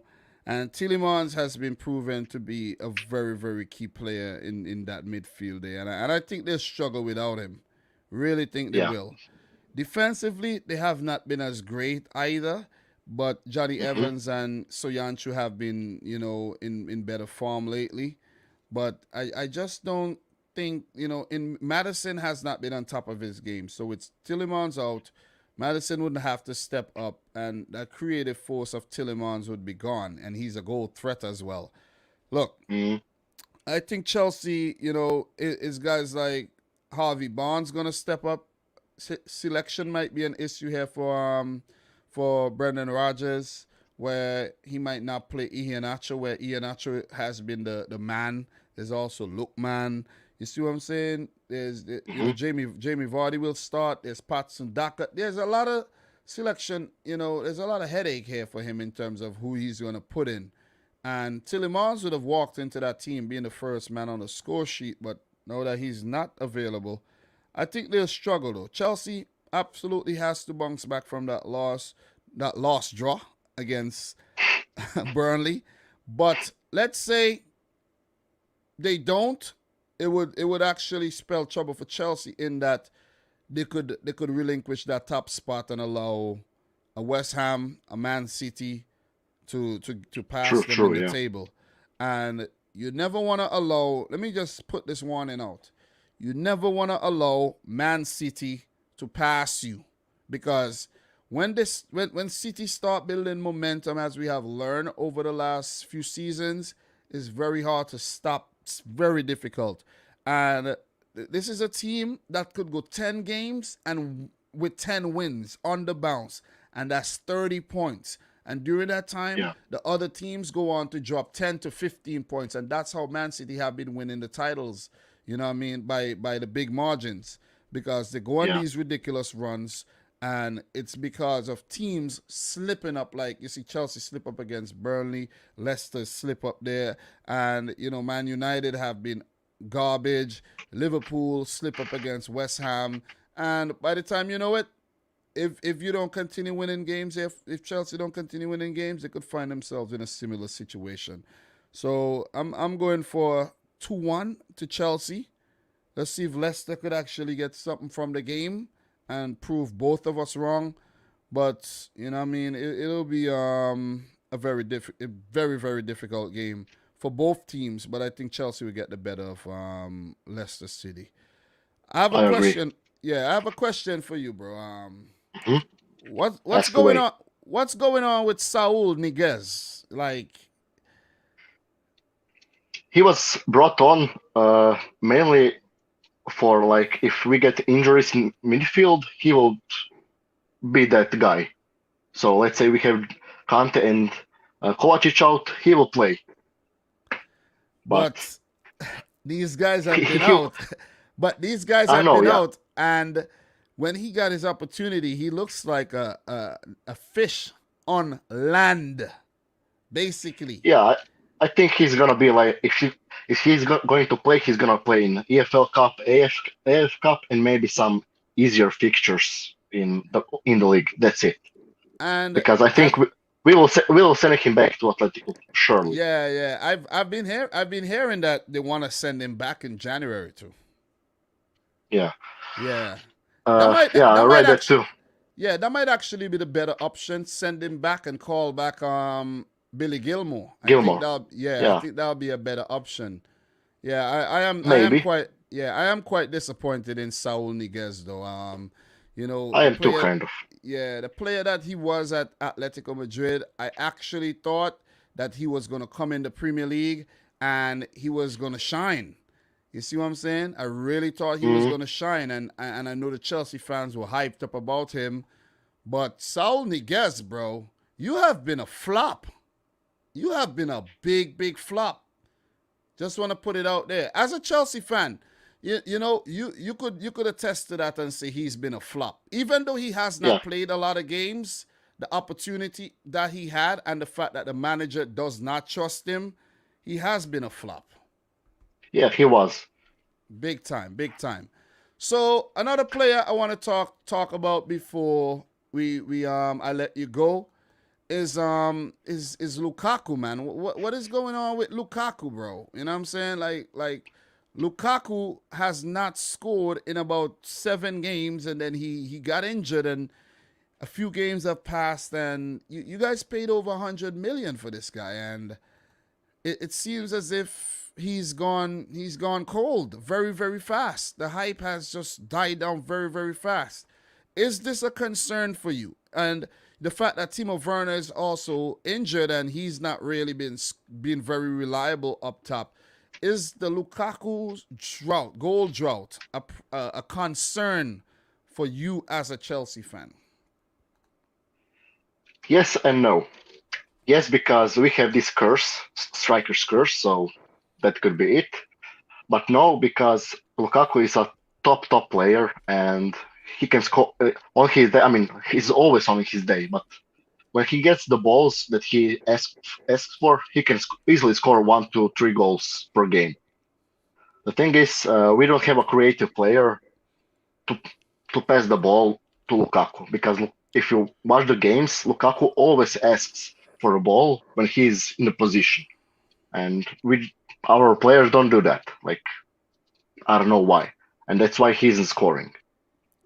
Well said, well said. Do you think that Tuchel is taking too much of a defensive approach in his games, though? Do you think that that's a situation?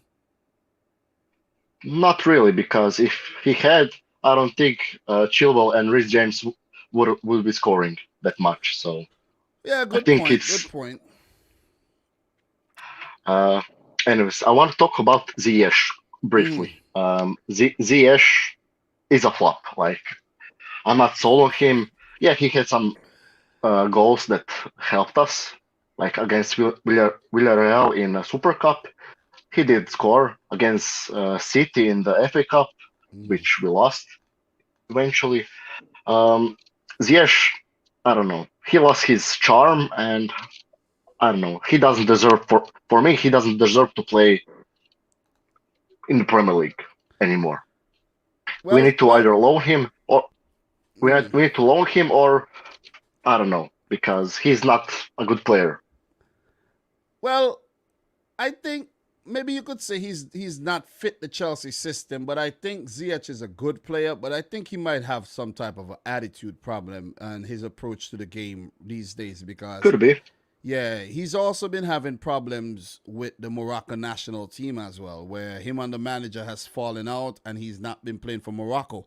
So that could also be a contributing factor where he's not playing for Chelsea very often, and when he does, it's like okay, we're not happy with the performance or whatever, and then during the international break, he's not going out there to play for Morocco to get that form back up. You see what I mean? And to stay Yeah, sharp. So, yeah, I think Hakim Ziyech has been pretty disappointing at Chelsea since he was brought in from Ajax, and he has been in the news that he could possibly leave, and maybe that will happen next summer. I don't think they would want to loan him out in January. I think they will look to do so most likely in the summer. So, yeah, Adam, do you have any questions for me personally? Like, any questions? yeah. I got one question, and yeah, do you think Brendan Rodgers will get the sack before Christmas? Brendan Rodgers.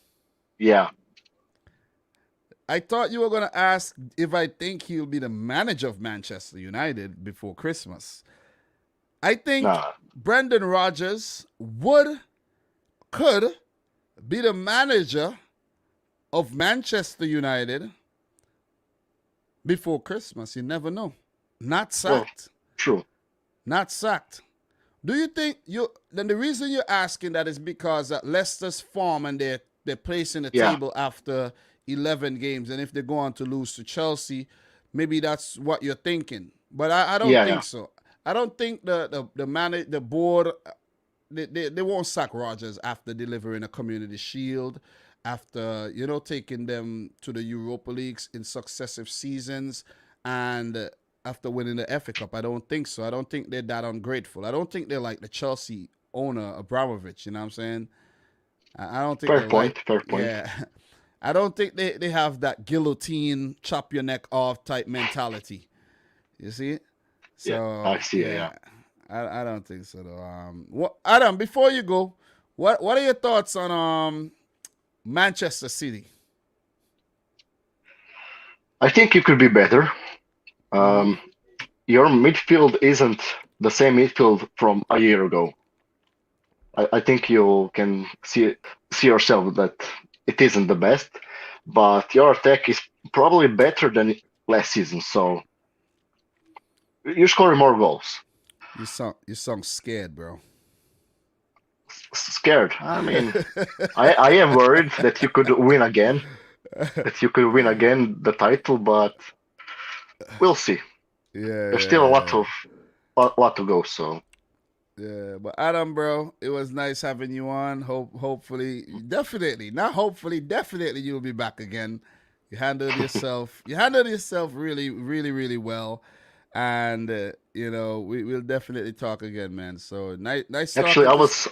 I Mm, was actually a bit nervous before I came on. So yeah, that's uh, natural, bro. That's natural. yeah, Sometimes I am nervous. I'm just kidding. But it is a bit nerve wracking though when you're talking in front of people. Whether it's 30, 40, 50, or 500 people, it is still tough.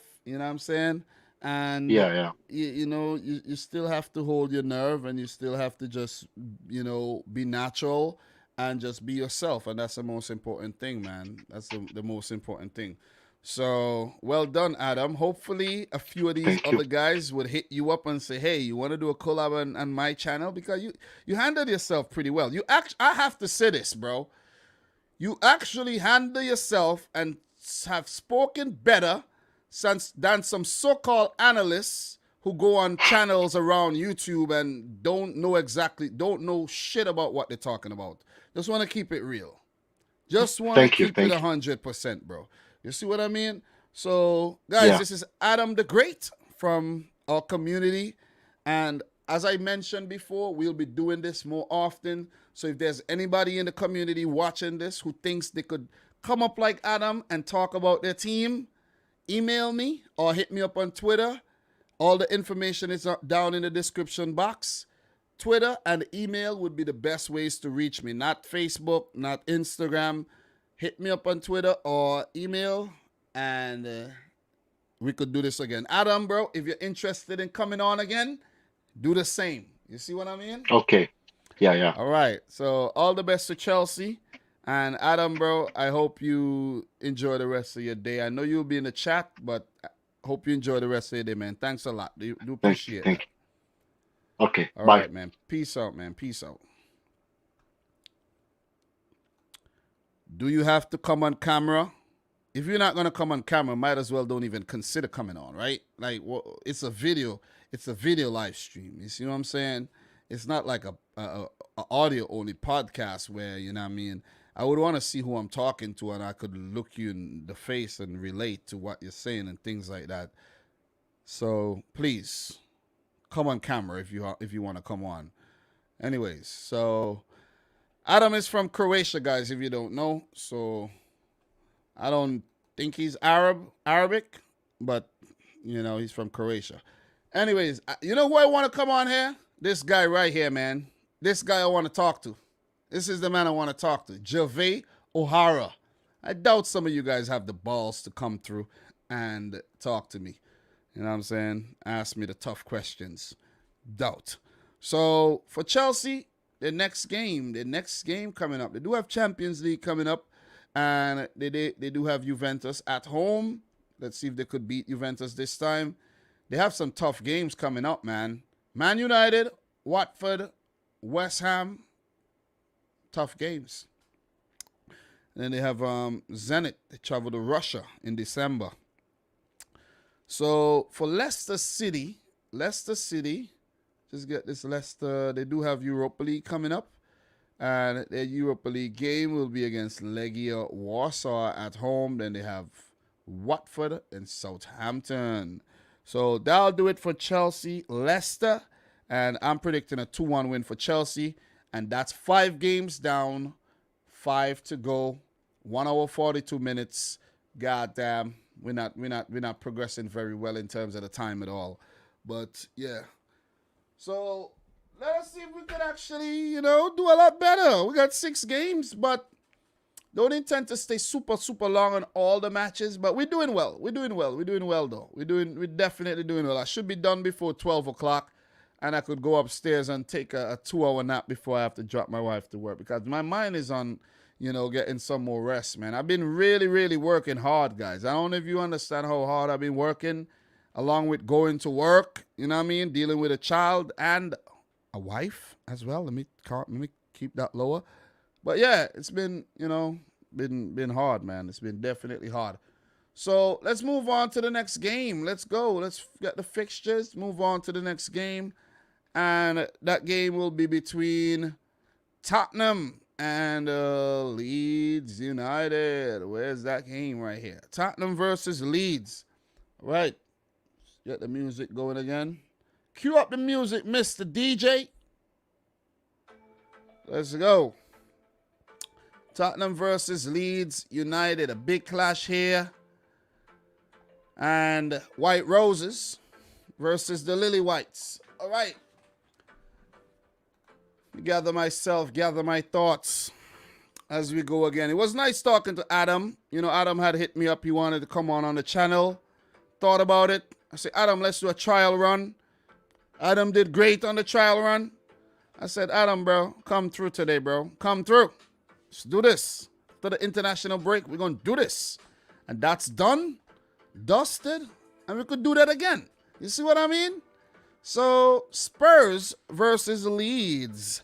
Tottenham 0, Everton 0 in their last game. First match in the Premier League under Antonio Conte. Leeds 1, Leicester 1. Bielsa and Leeds struggling to pick up points this season. The last time these two teams met, Leeds 3, Spurs 1. And before that, Spurs 3, Leeds 0. They did meet in the FA Cup back in 2013 where Leeds beat Spurs. And they did meet in 2010 in the FA Cup 3-1 to Spurs. So, look, since Leeds returned to the Premier League, a win and a loss against Spurs, not bad at all. And overall in the Premier League, 26 matches, 9 wins for Spurs, 11 wins for Leeds, and 6 games have ended in draws. This would be the first time that legendary manager Marcelo Bielsa is facing another legendary manager in Antonio Conte, who was recently appointed by Tottenham after sacking Nuno Espirito Santo. So, Bielsa do have 2 matches against Spurs with a win and a loss.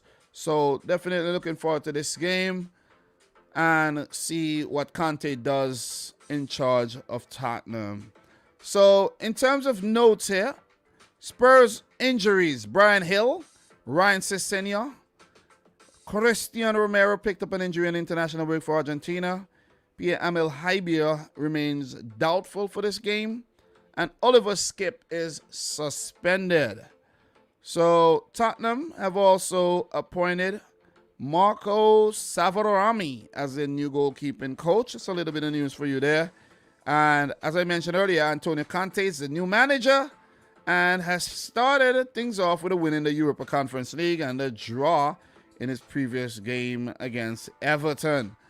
For Leeds United, they're also suffering from some injury problems right now in their squad. Robin Koch out long-term. Junior Firpo, Jamie Shackleton, Joe Gelhardt, Luke Ayling, and Patrick Bamford are also doubtful to start this game for Leeds. There's also been some news coming that Kim Kardashian and Leeds United have helped some people, out of Afghanistan, which is, very good when you think about it. Very, very good stuff. Not going to get too deep into that one. And Leeds United has 9 consecutive left-footed goals in the Premier League, which is also somewhat of a record, right? Did you guys know that, man? Did you know that? That is cool, right? That is cool. Did you know? Did you know? I bet you didn't. So, this would be Antonio Conte's first home league match in charge of Tottenham Hotspur and his first ever meeting with Leeds United or Marcelo Bielsa as a manager. Conte has registered at least 1 home win against all 53 of the previous teams he's faced in top flight managerial career in Syria and the Premier League. This is the 100th meeting in all competitions between Spurs and Leeds, with the London side winning 37 to Leeds' 33 of the first 99 matches. There's been 29 draws. Leeds forward Rodrigo has scored 2 of his 3 appearances against Spurs in all competitions. He netted for Benfica in a 3-1 win in the UEFA Europa League at White Hart Lane in March of 2014 and scored for Leeds in a 3-1 home victory in May last season. Leeds have lost their last 4 away Premier League matches against Spurs, last winning there in February 2001 with goals from Ian Hart and Lee Bowyer and a 2-1 success. Andre Mariner will be in charge of this match. So in terms of my prediction, guys, this is another difficult one to predict if I'm being completely honest, because Tottenham has not been that good. Harry Kane, I don't know what happened to him in terms of his shooting boots for Spurs. He's been scoring them for fun for England. He's been doing well in the Conference League, but in the Premier League, I don't know what it is, but he just haven't been able to put the ball in the back of the net here for Tottenham Hotspur, right? Son also going through a bit of a slump. And that's the reason why they find themselves in a situation that they are, with Antonio Conte in charge and Nuno Espirito Santo sacked. So this is somewhat of a revival for Tottenham Hotspur. Tottenham, not Hotspur, sorry.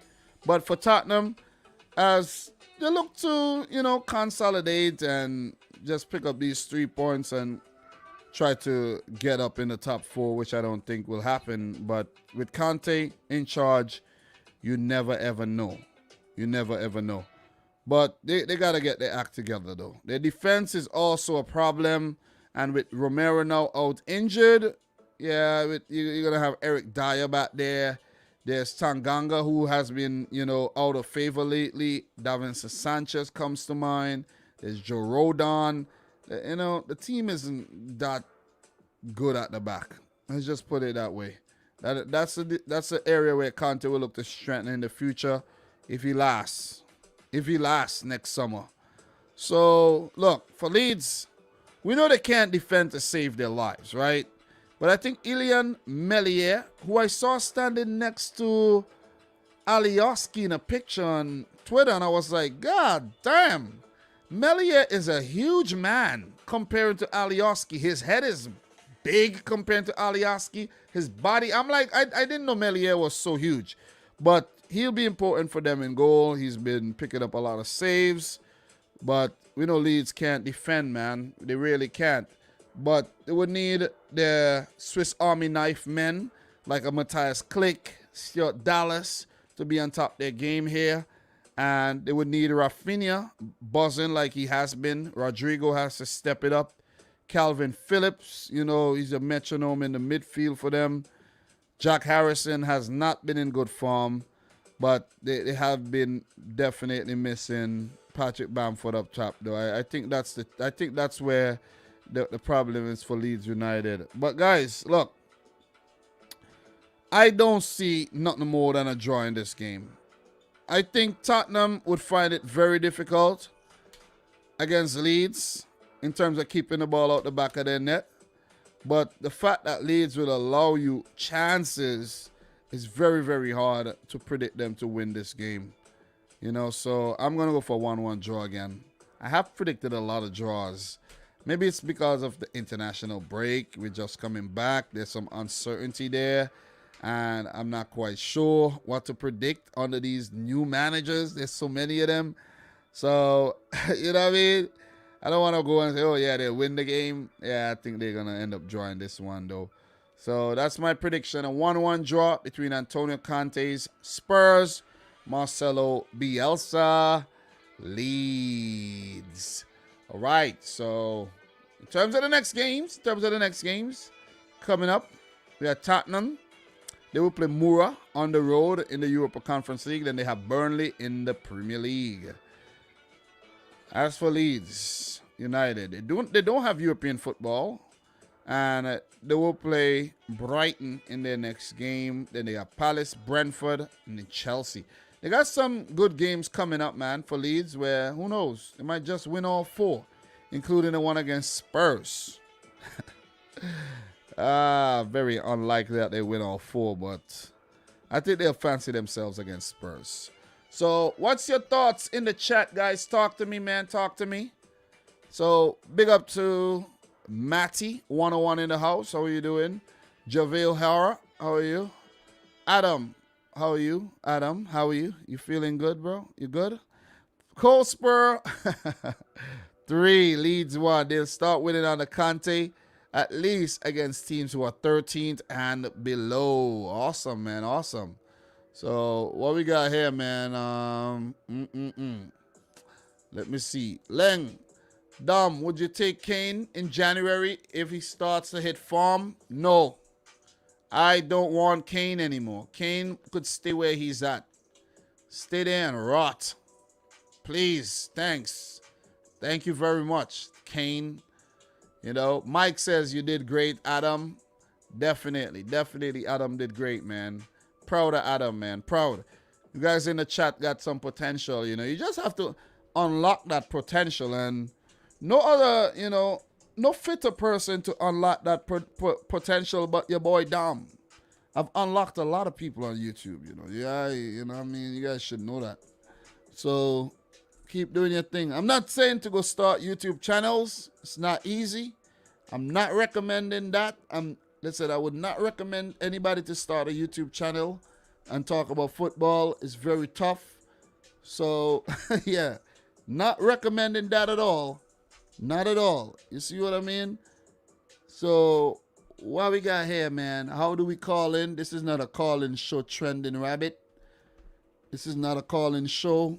You know, this is a one-man show where I do have a guest on from time to time, and I have to talk to the guest before and stuff like that. I'm not just going to put the link in the chat for people to come on. I have done that in the past. Not very good experiences as well. There's some weirdos watching the streams, you know. You guys should know that, man, you know. So we're going to keep it moving, though. We have big game coming up next between Wolves and West Ham United. Ow! All right, let's go. Let's get talking about these rest games. And, yeah. All right, so Wolves, West Ham, Crystal Palace 2, Wolves 0, West Ham 3, Liverpool 2. What a victory by West Ham United, man. God damn. Gotta give it to them. Gotta give it to West Ham.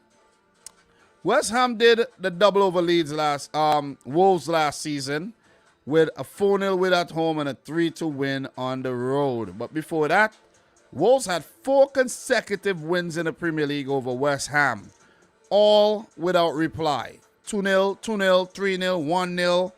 And before that, you know, West Ham, you know, picked up 2 wins. But it's been West Ham now. The power has shifted back to West Ham after Wolves' dominance under Nuno Espirito Santo.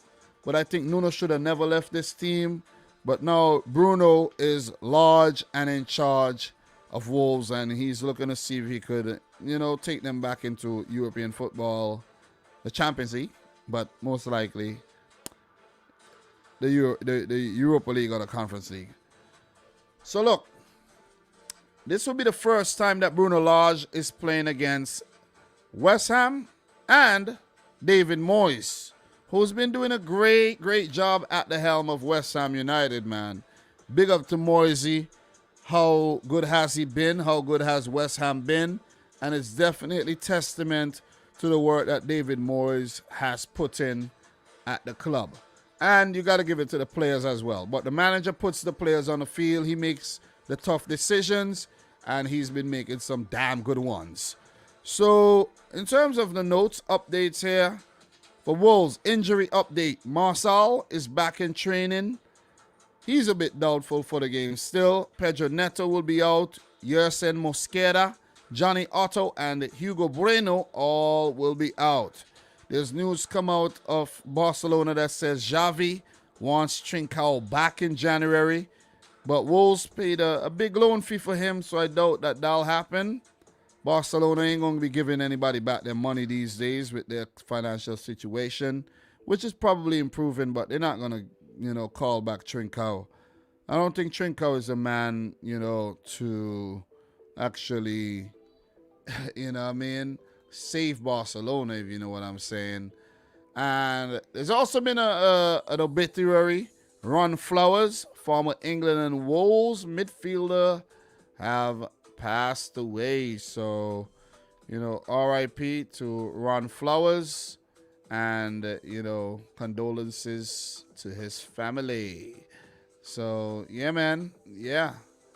Not going to get too deeper into that, but just wanted to mention that because, as I said, one of these days when some of these players that we do know pass away, we'd have to talk about it. Definitely. But Flowers was, you know, up there in age, and, you know, the time would have come eventually when he passed away. So, yeah, so Flowers, just the age to be exact. Flowers Damn, where's the age at, man? 87 years old. 87 years old. Ron Flowers, formerly of Wolves and England. 49 caps for England between 1955 and 1966. So he wasn't actually involved in that England World Cup winning team. I guess he didn't make the cut, but did win a few first division titles for Wolverhampton Wanderers as well. So, look, in terms of West Ham United, Angelo Ogbonna will be out for the rest of the season, I think, with an ACL that he picked up against Liverpool. And there's also been news about his contract that West Ham has come out to say if he's injured for the rest of the season, they would extend his contract to yet another season. So it's like you miss this season, you get an extra on your contract. So recover well, Ogbonna. You have been really good for West Ham. Too bad you're out, but it's an opportunity for other players to step in and do their thing. You know what I mean? They do have cover. They have what you call it there, Kurt Zuma, and they have another defender. The name is eluding me right now. I can't even remember his name. I know his name, but what's his name there? Craig Dawson. Yeah, Craig Dawson. They also have Issa Diop. So that's the thing with West Ham United. Look at their center-back stocks there. Zuma, Dawson, Ogbonna, Diop. You see? So very, very, very, very good in terms of their center-back stocks there. So I guess now it will be Dawson and Zuma. Issa Diop would get a look in as well. And Kufal could even feature if they want to go 3 at the back. So they'll be all right. They will be all right. Declan Rice is also a doubt. He did return from the English squad. And Pablo Fornals is also doubtful as well. There's also been news that West Ham United boss paid $100,000 for a private jet to bring Mikel Antonio back in time for him to get a few training sessions. Mikel Antonio was slated to be back, I think, today, like maybe later on in the day, but, he splashed the cash, got Mikel Antonio back in time for a training session. And there's also been news that UEFA banned West Ham selling tickets to fans for their Europa League game in Vienna as a result of crowd disturbances in Genk. The fine for West Ham United is 30,000 euros, and they ban a sale on tickets to its away supporters for the next UEFA competition match. And the club has also been fined 4,500 euros for throwing of objects. The West Ham fans are getting a little carried away, if you ask me, you start winning these games and, you know what I mean, you're getting out of hand. Calm your ass down. Let's just put it out there. Chill. Calm it down. Calm. Low. So, that'll be the update here for West Ham United. Wolves. Did you guys know? Did you know? I'm asking you a question. Did you know? West Ham United have won each of their last 4 Premier League matches, the longest current winning run in the competition. The Hammers haven't won 5 Premier League contests in a row since February 2006 under Alan Pardew. Excluding penalties, no side has scored more Premier League goals from set piece situations this season than West Ham with 6.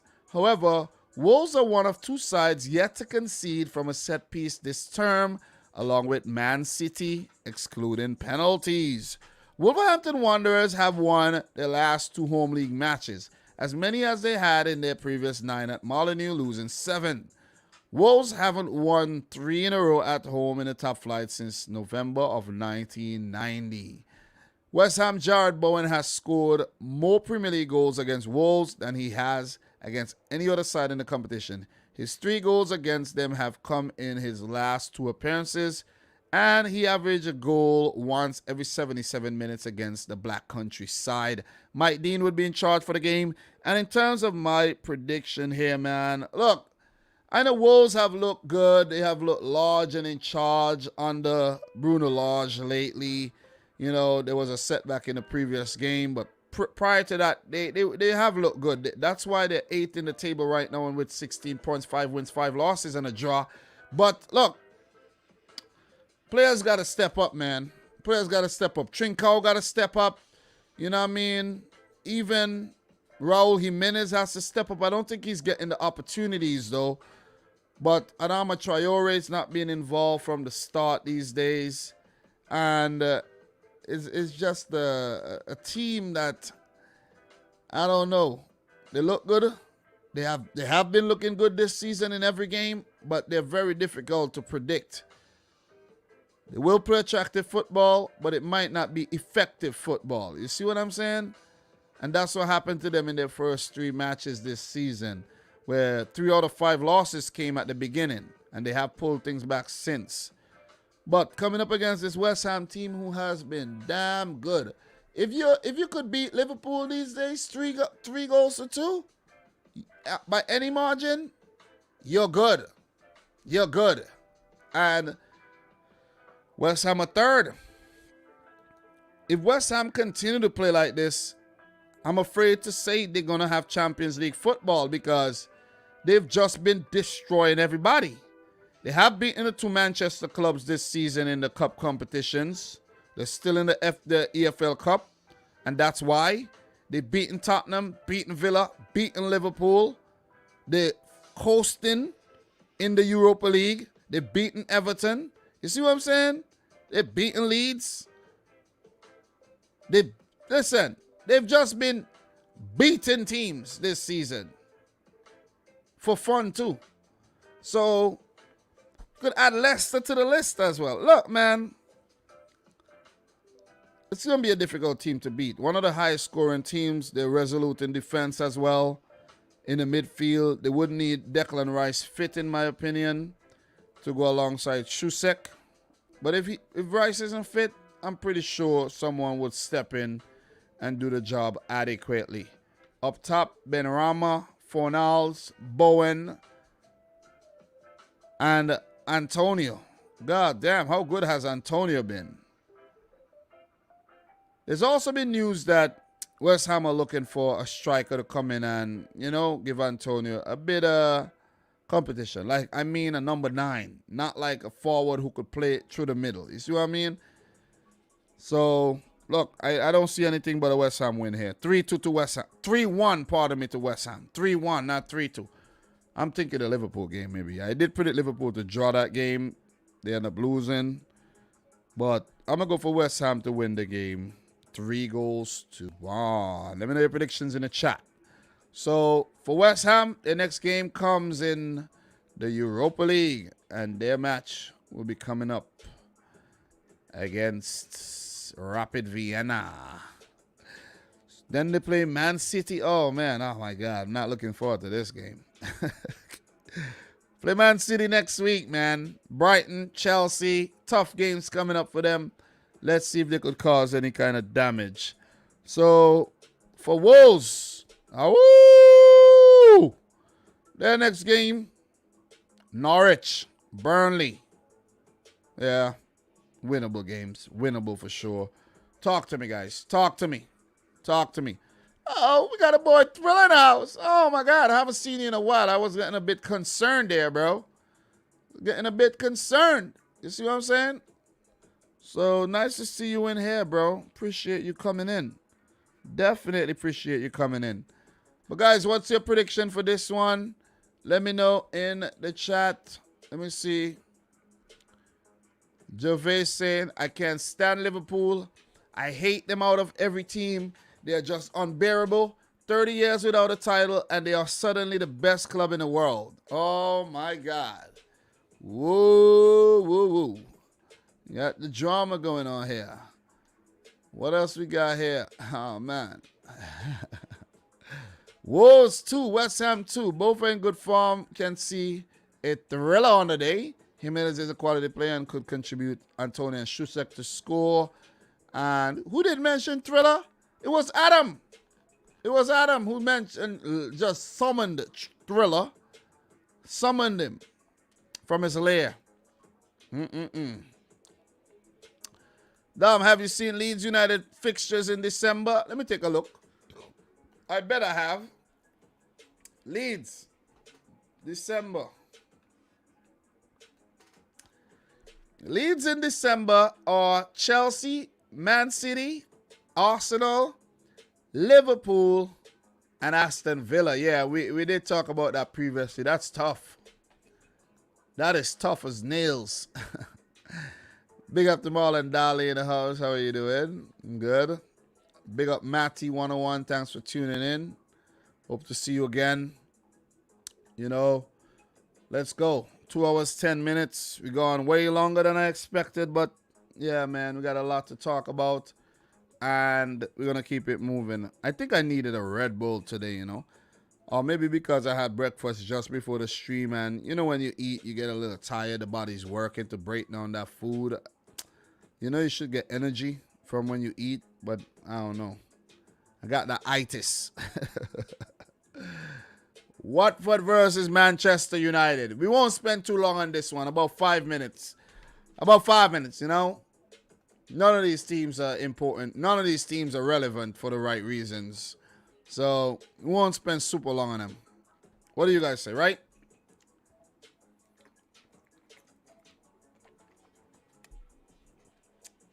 Do you guys agree? You need 2 Red Bulls? Why? But I have been pretty energetic, though. I have been pretty energetic today. I have the energy, you know, but just don't, you know what I'm saying? I've been working very hard. I didn't put out any videos yesterday, no clips. I was busy. Watched the movie. I worked on today's live stream and everything. So I've been working, man. I'm really been working. So Arsenal 1, Watford 1, Man United 0, Man City 2 in their last games. In terms of the last meetings between these two teams, Watford do have 2 wins in their last 10 against Man United, and both those wins came at home at Vicarage Road. 3-1 back in 2016 and a 2-0 win in 2019. So let me just bring this up. You guys could see stats here. 14 head-to-head. It has been a very one-sided fixture in the past, with United picking up 12 wins, Watford with 2. No games have ever ended in a draw. And as I mentioned, Watford, who will be at home, has 2 wins and 5 losses against United. So if they are to get anything, it will be at home, all right? But we know United are a team that travel very, very, very well. Ole Gunnar Solskjaer and Claudio Ranieri has met once before, and Ole won that only game. Ole against Watford, 4 matches, 3 wins and a draw. Claudio Ranieri versus Man United, 2 wins, 8 losses, and 6 draws. Not a very, very good record at all against the Red Devils. Look, in terms of some injuries here for Watford, Ozan Tufan will be out. Cordoba, he's out as well. Then Francisco Sierralta, the Chilean, he's out. Peter Etebo, Kenneth Sema, Christian Kabasele, Juraj Kresta Kuchka is out suspended. Also been news that Watford signed Nigerian goalkeeper Maduka Akoye from Sparta Rotterdam. That will be a January signing that, you know, has been done in advance. For Manchester United, Paul Pogba is out injured and also suspended with a hamstring injury and, you know, that red card against Liverpool. Rafa Varane is still out. Edinson Cavani is out with a tendon problem. He missed the internationals for the struggling Uruguay. Scott McTominay is a doubt, but he should start the game. And also Luke Shaw, who's recovering from a concussion, should be back in the team. You know, I don't know if they'll make any differences, but still, it is what it is. They'll let you know who's out and who's not. So, look, did you guys know? Did you know? Did you know? Since the 03-04 season, when he originally joined Manchester United, Cristiano Ronaldo has been directly involved in 104 goals in 91 league appearances against promoted teams.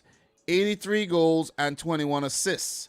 Scoring or assist every 71 minutes.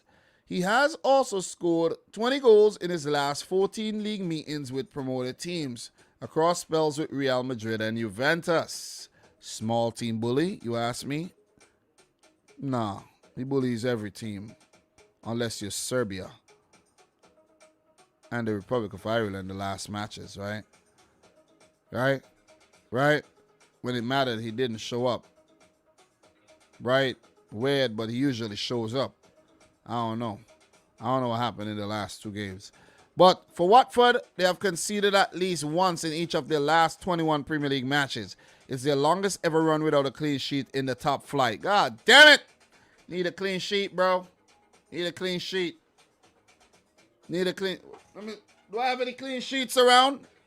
Any clean sheets? No. Yeah, got a clean sheet for you, man. Here you go, Watford. Take this clean sheet. Take it. Do what you will with it. Whatever you want to do with it, do with it. Know what I'm saying? Earn a draw with it. Draw with it. Clean sheet draw. So, yeah. Man United have won 18 of their last 26 matches against Watford, drawing 4, losing 4. A win ratio of 69%. Among teams they face at least 20 times in their top flight history, they only have a higher win ratio against Luton with 73%. 30 wins, 30 play, 22 wins. Man United are winless in 3 Premier League matches against promoted clubs, drawing with West Brom, Leeds United, and Fulham last season. Oh my God. Such a great record against promoted clubs for Cristiano Ronaldo, but Man United, they didn't do well last season against, promoted clubs. They haven't gone 4 in a row without a win against such opposition since the run ending in September of 1997, where they failed to beat Sunderland, Derby County, Leicester City, and Bolton Wanderers. John Moss would be the ref for this game. And guys, my prediction here, United has to bounce back. And we know they bounce back when it matters. And it matters now. It matters now. If we look at their last few fixtures, the tough ones, where they needed the results, right? They've been struggling this season in every game with the exception of 1 or 2 games, right? The Tottenham game, they were good in. The Leeds United game, they were good in. And the win against Newcastle, I could recall, right? But all the other games, garbage, man. Garbage performance. Basura. Against Liverpool, the worst of the worst. Then they bounced back against Tottenham, but against Atalanta, they should have lost, but of course, Ronaldo saved them. But they went back to their old ways against Man City, where it was simply one of the easiest wins I've ever saw. To be honest, no panic for City. I heard Man City only warmed up for 10 minutes. They did 10 minutes training for this game in the week. They were like, United, whatever, man.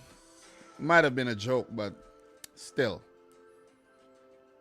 They got to bounce back. And this is the game I think they're going to do so in. But they have to be very careful of Watford's attackers in Emmanuel Dennis and especially Ismail Assar.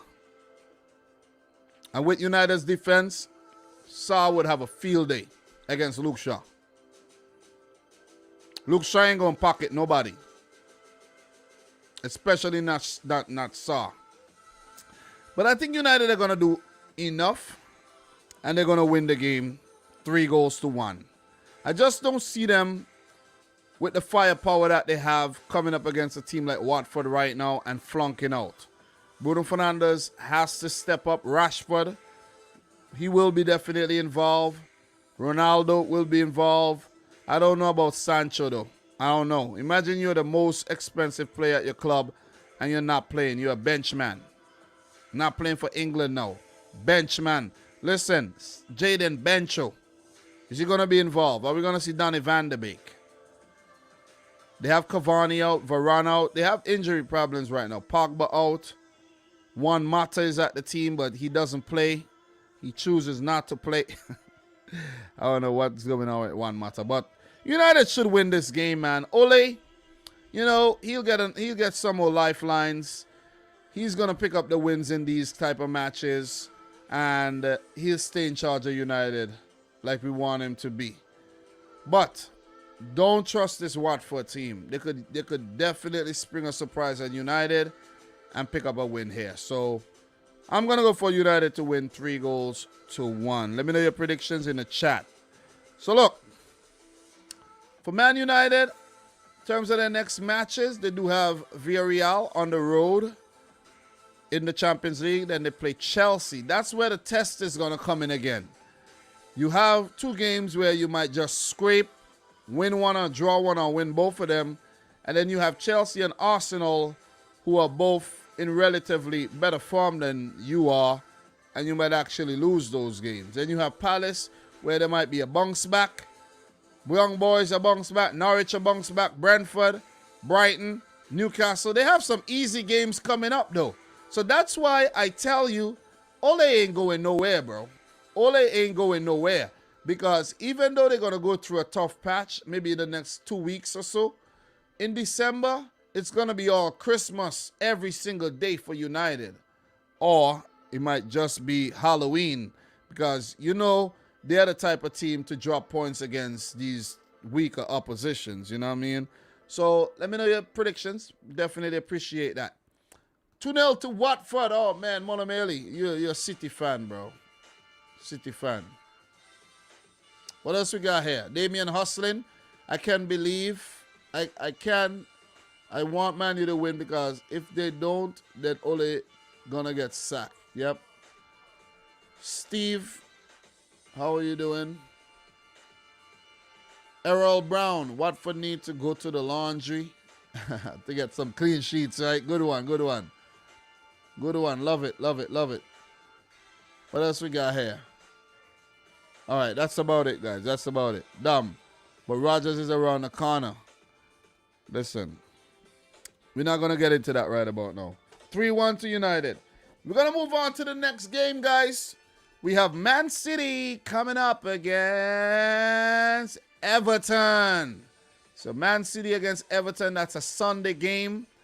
Yeah, you have to chill out on a Sunday and watch this game in peace. Not bundled together with a whole lot of other games, man. I hate that.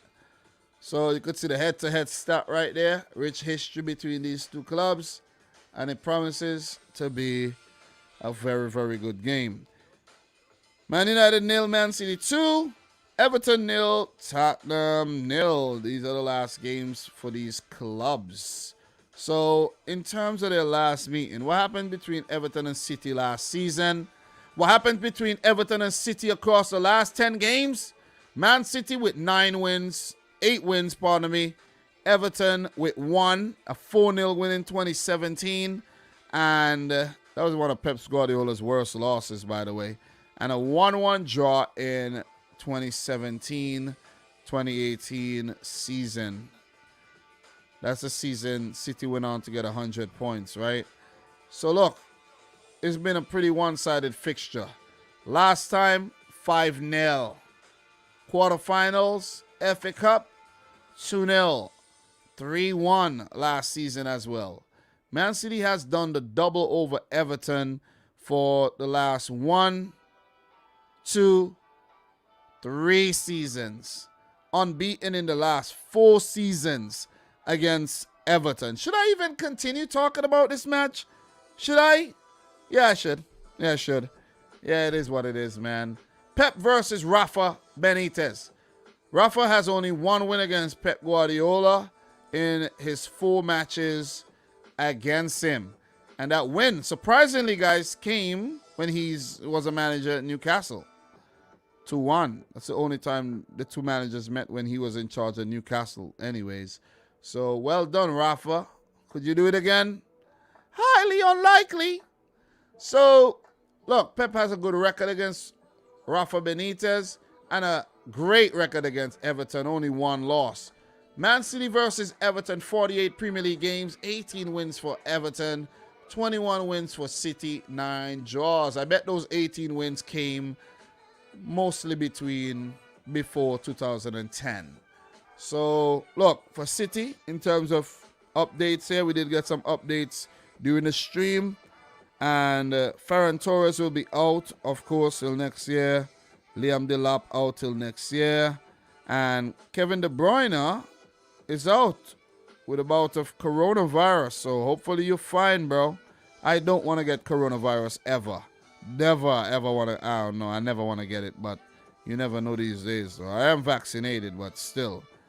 You know what I'm saying? I'm not like the boy Joshua Kimmich out here wilding out, saying he's not getting vaccinated. If you haven't yet got vaccinated, get vaccinated, man. Do the right thing. And I'm not campaigning for CDC or anything. So Grealish would also be out, and Foden is a doubt for the game. So that means we will be heavily depleted against Everton. No Ferran Torres, no De Bruyne, no Grealish, and maybe no Foden. So it means that there will be some opportunities for maybe a Raheem Sterling, a Riyad Mahrez to start. These guys have been starting games lately. But, you know, if you know City, you know that they have one of the deepest squads in the Premier League. And, yeah, they might just be okay. We will be okay. You know, so for Everton, Andre Gomes, Tom Davies, Abdoulaye Doucouré, Dominic Calvert-Lewin, all out injured, doubtful for the game. And Mason Holgate suspended. Did you know, man? Did you actually know? Did you know?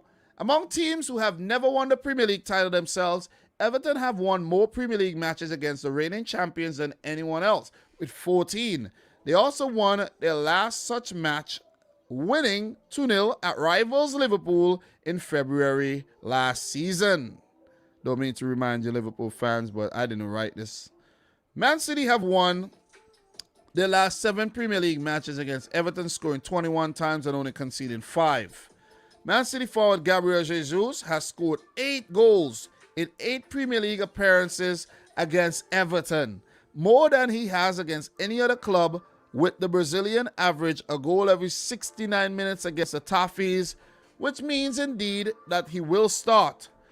Everton are winless in their last 5 Premier League matches, drawing 2, losing 3, with the Toffees having a longer run without a win in the competition since 2018 under Sam Allardyce. With 6, Stuart Atwell will be in charge. And in terms of my prediction for this game, guys, look, Everton are struggling. They're without key players. They're very disjointed right about now. And I expect them to play some very, very defensive football, where former City man Fabian Delph would definitely be included. And if they choose to go in with Solomon Rondon, they'll be in a lot of trouble. Just want to put it out there. But Townsend and Gray is going to be a handful. These are the guys that we have to be very careful of. Townsend with his long-range shots, and Gray with his pace, able to get in behind. So you got to be very careful, man. Yeremina back in training. He could be a threat from the set-piece situations. Michael Keane as well. And we know Jordan Pickford is a very good shot stopper. City currently dealing with a bit of injury problems, like every other club are. And Laporte suspended as well. But look, Laporte was suspended, but he's available again. I don't think Laporte should start the game. My starting 11 for this, I made a note. I have to make some changes, though. And look. Edison, Diaz, Stones, Walker, Cancelo. The back line, pretty straightforward. Rodri would play holding. Then you'll have Bernardo and Gundogan in the middle. So that will be Silva and Gundogan in the midfield. And up top, you know, because Foden might be a doubt for this game, I could see Raheem Sterling starting, Gabriel Jesus through the middle, and Riyad Mahrez over on the right. So The team has depth, and I think Pep's gonna flex that, and we'll be all right, man. We gonna be all right. Look, prediction.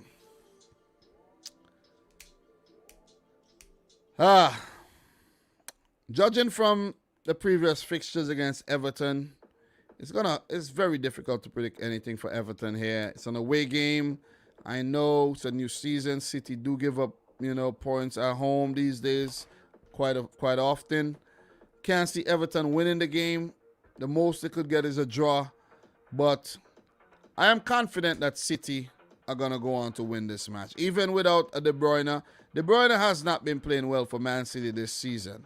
He has had his moments, a few goals, a few assists, but it's not that De Bruyne that we know could put a spell over games and single-handedly beat teams.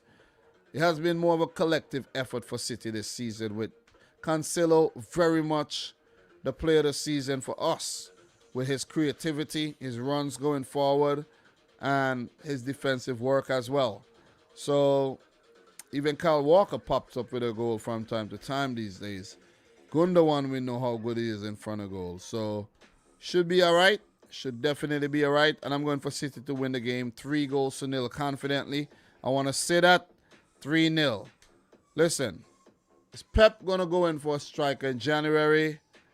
If January comes, and let's say not wait until January, but let's say about December 20th comes around that week before Christmas, and City are on the top of the table or second or third, I don't think Pep's going to bring in a striker, seriously, because it just shows that these guys could get the job done. And, you need a striker, especially in a Harry Kane.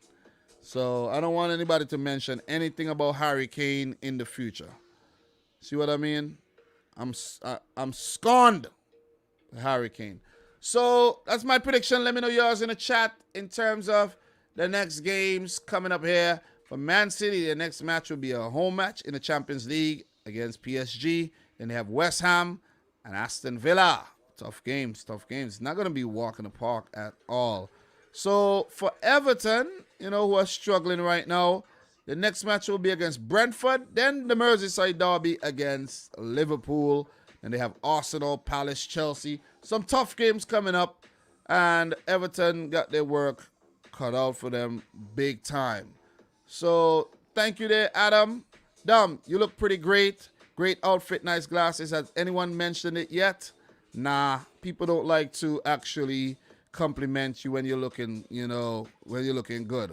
But if I was looking bad and crusty, they would have been like, God damn, see how this guy looks? Like, oh, poor presentation, poor appearance. Oh, he's so ugly. God damn. But thank you very much for mentioning that. You look sharp yourself, though. I see you came on and you made sure that you were presentable. And, you look sharp, man. So, listen, real recognize real, So thanks a lot. 3-0. Thank you very much for the positive prediction as well. Monamela, Mokesi, 3-0. Lengan Sweet, 2-0 to City. What else we have here, man? Yeah, bro. Errol, bro. None of that, bro. None of that. It's okay to tell your friend or, hey, man, you're looking, You're looking proper, man. Nice outfit. You feel me? Without being, come on, man. No homo. Pause with that, bro. The fact that, let me tell you something. The fact that your mind went there, bro, I'll keep you on watch, bro. See what I'm saying? I keep my eye on you, bro. Keep my eye on. Rondon is terrible. I've seen shopping trolleys faster than him. Yeah, Rondon has been real suspect since his return, though. So, to the Premier League. Big up to FB7 games. Who else we got in here, man? Thriller, first game back from international is always weird. So many injuries, fatigue, jet lag. I myself feel fatigued and jet lagged right about now. Which, takes us into the next game, man. Last game of the day. And we're about to wrap up this week's preview And guys, if you notice, I've changed the thing to a preview now and no longer just a prediction, because I think I do more of a preview than a prediction. You know what I'm saying? I don't want to make it just all about a prediction. So it's a preview / prediction, but it has now been rebranded a preview. If you're in here right now and you have not liked the video, make sure you smash up the thumbs up button. We'll definitely appreciate that, okay? Smash it up, smash it up, smash it up. Appreciate everybody in here right now who turn out week after week to support the thing. You guys are the backbone. Just remember that. Without you, this thing will be nothing. Big up to Don Zia in the house as well. And who else we got? Jay Hopkins. Just looking through the names to see if I missed anybody. If you're still in here, you know, big up to you. Luman, how are you doing? Haven't shouted you out today. Hope you're behaving yourself in the chat. Damien Hustling came through. Don't know if you're still in here. But everybody, man. Eldon, the chicken man, in here as well. Big shout outs to each and every one of you. All right. Liverpool, Arsenal. Big game this weekend, man. This is a huge one. I got a prediction for y'all, and I will share it with you. But let's do a bit of a preview here. 58 previous Premier League matches. This is the 59th between two Premier League heavyweights. One resurgent these days in Arsenal, but Liverpool flying very high. So, look. Liverpool, Arsenal, Anfield. Arsenal won. Watford 0 in the last game. Liverpool losing 3-2 on the road to West Ham United. Last time around when these two teams met, what happened last season? Liverpool defeated Arsenal 3-0. They also met in the FA Cup back in October of 2020, where Arsenal defeated the Carabao Cup, defeated Liverpool 5-4 on pens. And Liverpool got the better of Arsenal last season, the 2020-21 season, doing a double. 3-1 at home, 3-0 on the road. But Arsenal, they have been getting the better of Liverpool in the cups there. And, they did beat them in the Community Shield, 6-5 on pens back in 2020. Remember when we had that late Community Shield and, weird season that was. But... Arsenal winning some trophies there. And look, Liverpool did lose to Arsenal. That was when Mikel Arteta just took charge of the team, when he beat Liverpool 2-1. And, that was fun. But overall, it has been Liverpool getting the better of Arsenal over their last few games. 58 all-time Premier League matches with 23 wins for Liverpool, 16 for Arsenal. 19 games have ended in draws. Liverpool scoring 97 goals, Arsenal 72. Pretty decent stuff across, the last 30 years or so between these two teams, man. Must say. Definitely. Home record for Liverpool against Arsenal, 15 wins for Liverpool, 6 losses, 8 draws. Jurgen Klopp versus Mikel Arteta. This will be the 6th meeting where Arteta has 3 wins and 2 losses. So Arteta has a really good record against Klopp, and Klopp would look to level things up this weekend. 19 matches against Arsenal, 9 wins, 6 losses, and 4 draws. So the Gunners have done well against Arsenal, though. The Gunners have done well against Jurgen Klopp, and I'm thinking Arsenal, but last season, Jurgen Klopp kind of pulled things back with his record against Arsenal, so let's see. Mikel Arteta, 5 matches against Liverpool, 3 wins and 2 losses, So you could tell it's getting, at the back end of the stream right about now. So, look, in terms of notes for Liverpool, the injury updates have been dealing with some injury problems right now. And remember at the beginning of the season, we talk about the key for Liverpool actually winning the title is to keep their players fit, keep their players strong, and they've been struggling with that, though. They're fourth in the table right now, only one place ahead of Arsenal, who are fifth. And Arsenal are, they could catch Liverpool. A win here for Arsenal, and they go above Liverpool. You see what I mean? A draw, they get even closer. And Liverpool's injury problems are mounting up, man. Andy Robertson injured, playing for Scotland.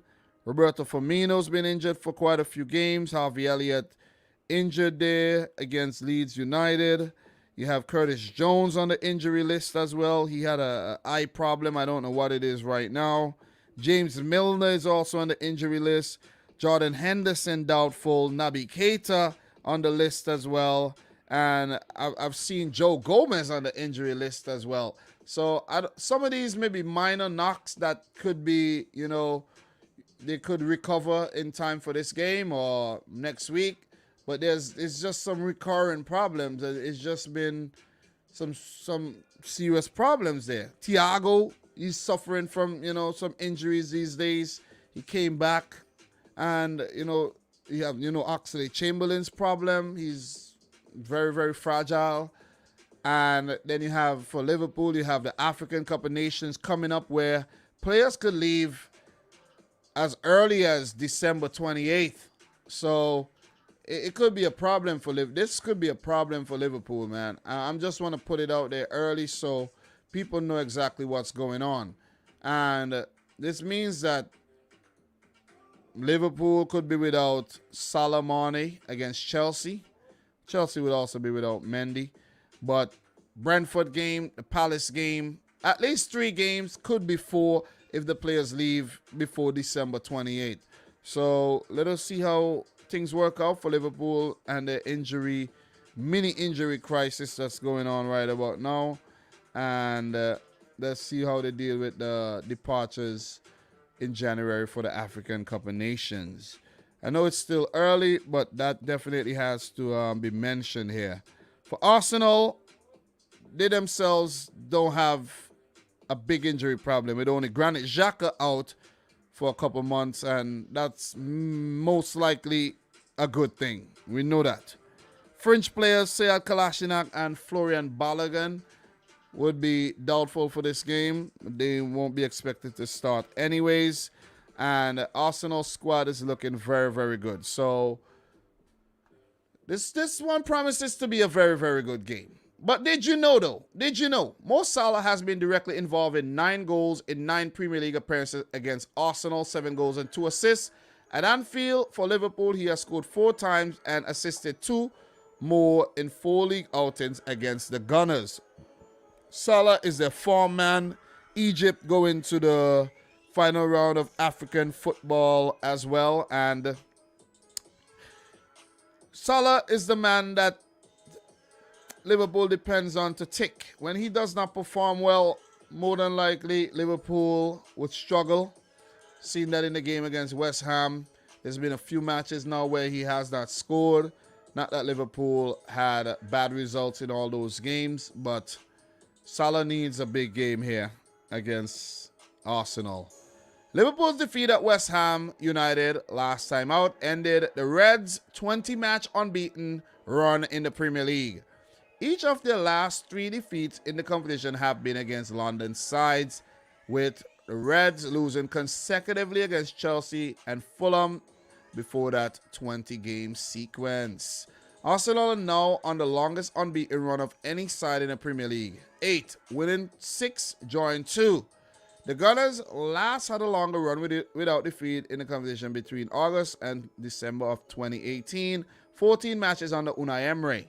Arsenal have kept 6 clean sheets in their last 9 Premier League away matches, including each of last 3 in a row.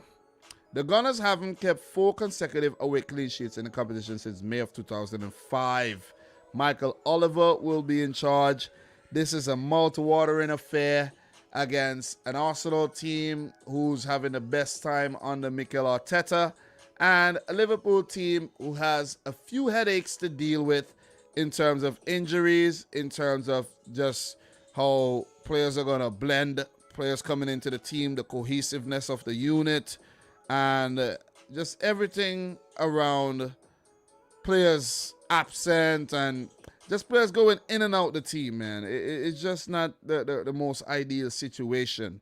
So, look, you find Liverpool in a position right now where they would have to start depending on some of their fringe players, including Nico Williams, who has been good for Wales.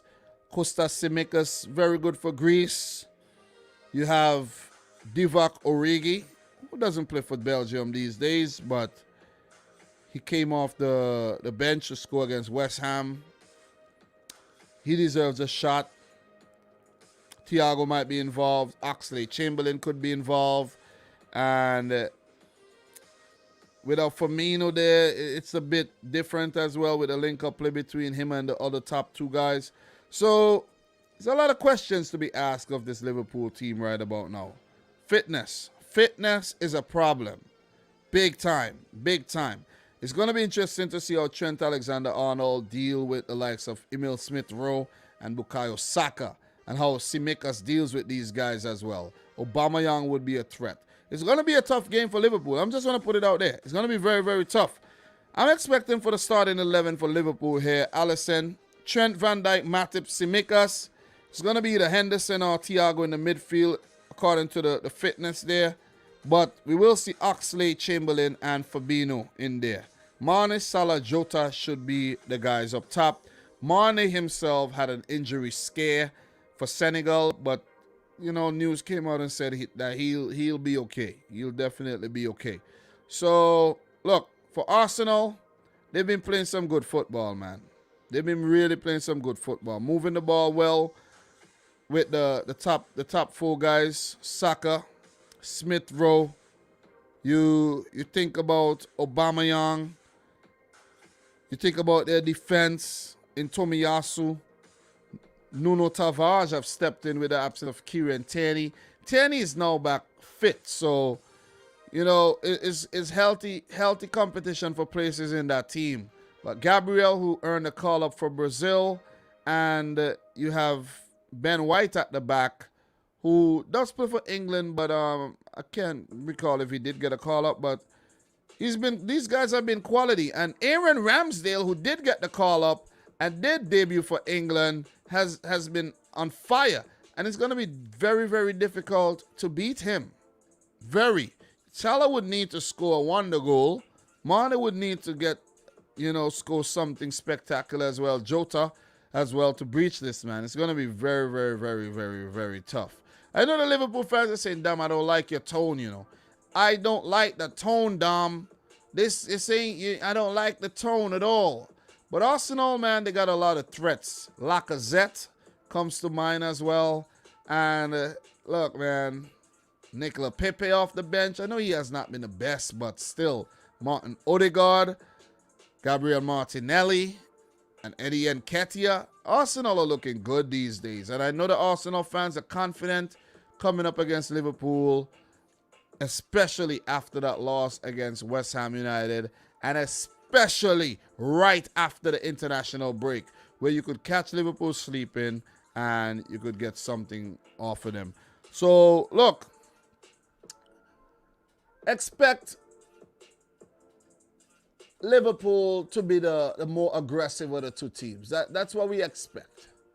Have a lot of the ball, to press well when they don't have it. But I don't think Arsenal should go into this game with an approach of sitting back, defending, and breaking. I think Arsenal should go at Liverpool. Stop with all the respect. Show respect, but not show too much respect to the point where you lose 2-1 and you're like, we could have won that game, No, go out there, rough these guys up, do what you have to do to get a result. And Liverpool is the same for them. It's the same.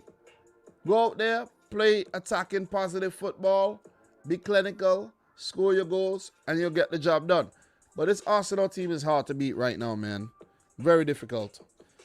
Very difficult. I was tempted to go for a Liverpool win, the fact that they are at home, they need to bounce back after the win and all, but I can't look at it like that at all times, man. I have to look at it from another angle here.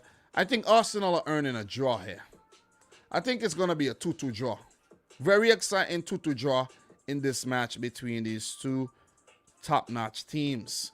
I know Arsenal haven't been so top-notch lately in terms of the last few seasons, but this could be the season where they get back and, and rub shoulders in the Champions League with the big boys, though.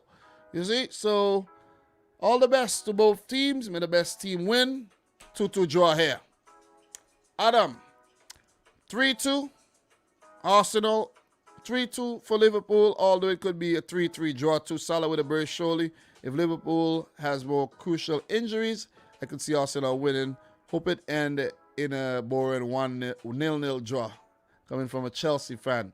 So I am very confident this time around it will be throwing real cannon. So you talk about Arsenal throwing a lot of cannons, right? That's what you're talking about? Okay, good. So, Thriller, we have the attack. We have to attack Trent on that right side. Most of Pool's goal conceded come from that right flank. I've been telling people that all the time. Aubameyang is injured. Is that something new? Because he was featuring for Gabon. So, look, if Aubameyang is injured, Arsenal do have the guys to step in and do the job. They do. They do. Lacazette would start. Maybe Pepe would come in. So, maybe that's a late update on the Aubameyang injury. If that's true. Let me see. Let me just do a quick check here. Pierre-Emerick Aubameyang 1 day ago. I don't know what you're talking about, bro. All right. Partey. Okay, we got something new. Partey and Aubameyang injury updates. Well, Thomas Partey has been, dealing with an injury problem. But let's see. Let us see. Let me see. Over the international break, there have been growing concerns that Thomas Partey and Pierre-Emerick Aubameyang might not be available when the club returns. In Partey's case, he was already injured before the break, but the initial hope was he'd be back to play some part for Ghana. When that didn't happen, the worries inevitably grew that he wouldn't make it back in time for Saturday's trip to Anfield either. As for Aubameyang, there were mixed reports over whether he'd return from international duty early for injury reasons or as part of a pre-planned move. All right, so, yeah. Unfortunately, Mikel Arteta says that's not all right. At the time, reporters from Gabon and England mostly suggested it was pre-planned decision. Unfortunately, Mikel says that's not the case, and he still needs to be assessed. All right, so that's it. Aubameyang could well be involved. This could all be mind games as well, This could be mind games where, let's just say Aubameyang ain't fit enough. Liverpool change up their tactics, their strategy, and video analyze another player. And then last minute, Aubameyang, he's available. You see what I'm saying? So, yeah, that's a situation there. So, for Liverpool, after they play Arsenal, they play in the Champions League. They play Porto. And they have Southampton, Everton, woes. Then Milan, Champions League again. For the Gunners, they don't have European football this season. And they play Newcastle, United, Everton, Southampton, and West Ham for their next upcoming games there. So that'll be it. My prediction is a 2-2 draw. And let me know yours in the chat here. So we're reading. Thriller, a great question for you. Let me see. Victor Ojomo 2-0 to Liverpool, of course. Eugene, Antoine, what's up, Dam? 3-1 to Liverpool. Let me see. Johnny Longs, how are you doing? What else we got here, man? Elias Abs, what's up, Dam? Just joined. How are you doing? Let me see what we got here. Sikandi Leanda, how are you? What else you got here? All right, guys, that's pretty much it for this week. 2 hours, 53 minutes. It's a hell of a stream again. I thought I was going to get this wrapped up in about 1 hour, 45 minutes. No way. Impossible. Impossible. And to just to add to that, I have a lot more stuff I could have shared with you. You know, didn't get around to them. Definitely didn't. You know what I mean? And I have so much to do. No time. God damn. No time, man. It's the race against time. Constantly race against time. You know what I mean? So, guys, I'm about to get up out of here, man. I would like to stay here for another half hour with you and talk. But I'm about to get up out of here, man. We'll see you again on Sunday. And I'll pop up in between with some match reactions and some clips here and there. But, you know what I mean? I'm going to chill. I'm going to take a break. When is FIFA coming back? Soon. I still have to buy FIFA 22. I've been thinking about it, and I'll get the streams back up and running pretty soon, all right? But I've been grinding on this channel especially, and you guys know I've been putting in that work, man. It ain't easy, man. It ain't easy, but I'm making it happen. All right? So, guys, thanks for tuning into another one. It's the Premier League Match Week 12 preview and predictions. I will be live on Sunday to do the roundup. It should be fun. The roundup's always nice because you know the results, you're talking results, but you also have to preview, you know what I'm saying? Which is the hardest part. Definitely the hardest part. So if you're in here and you haven't yet liked the video, make sure you do so. And as Thriller says, almost at 48K. Should hit it by the end of the weekend. And, you know, we move on to the next milestone, which would be 49 and then 50. So hopefully we get to 50 by the end of January. That's the goal there. Don't think we'll hit it in December, even though I want to put out a lot of content in December as well. It's going to be difficult. So got to be realistic, definitely. So, guys, thanks again. And until next time, peace out. Rich Squad. Peace.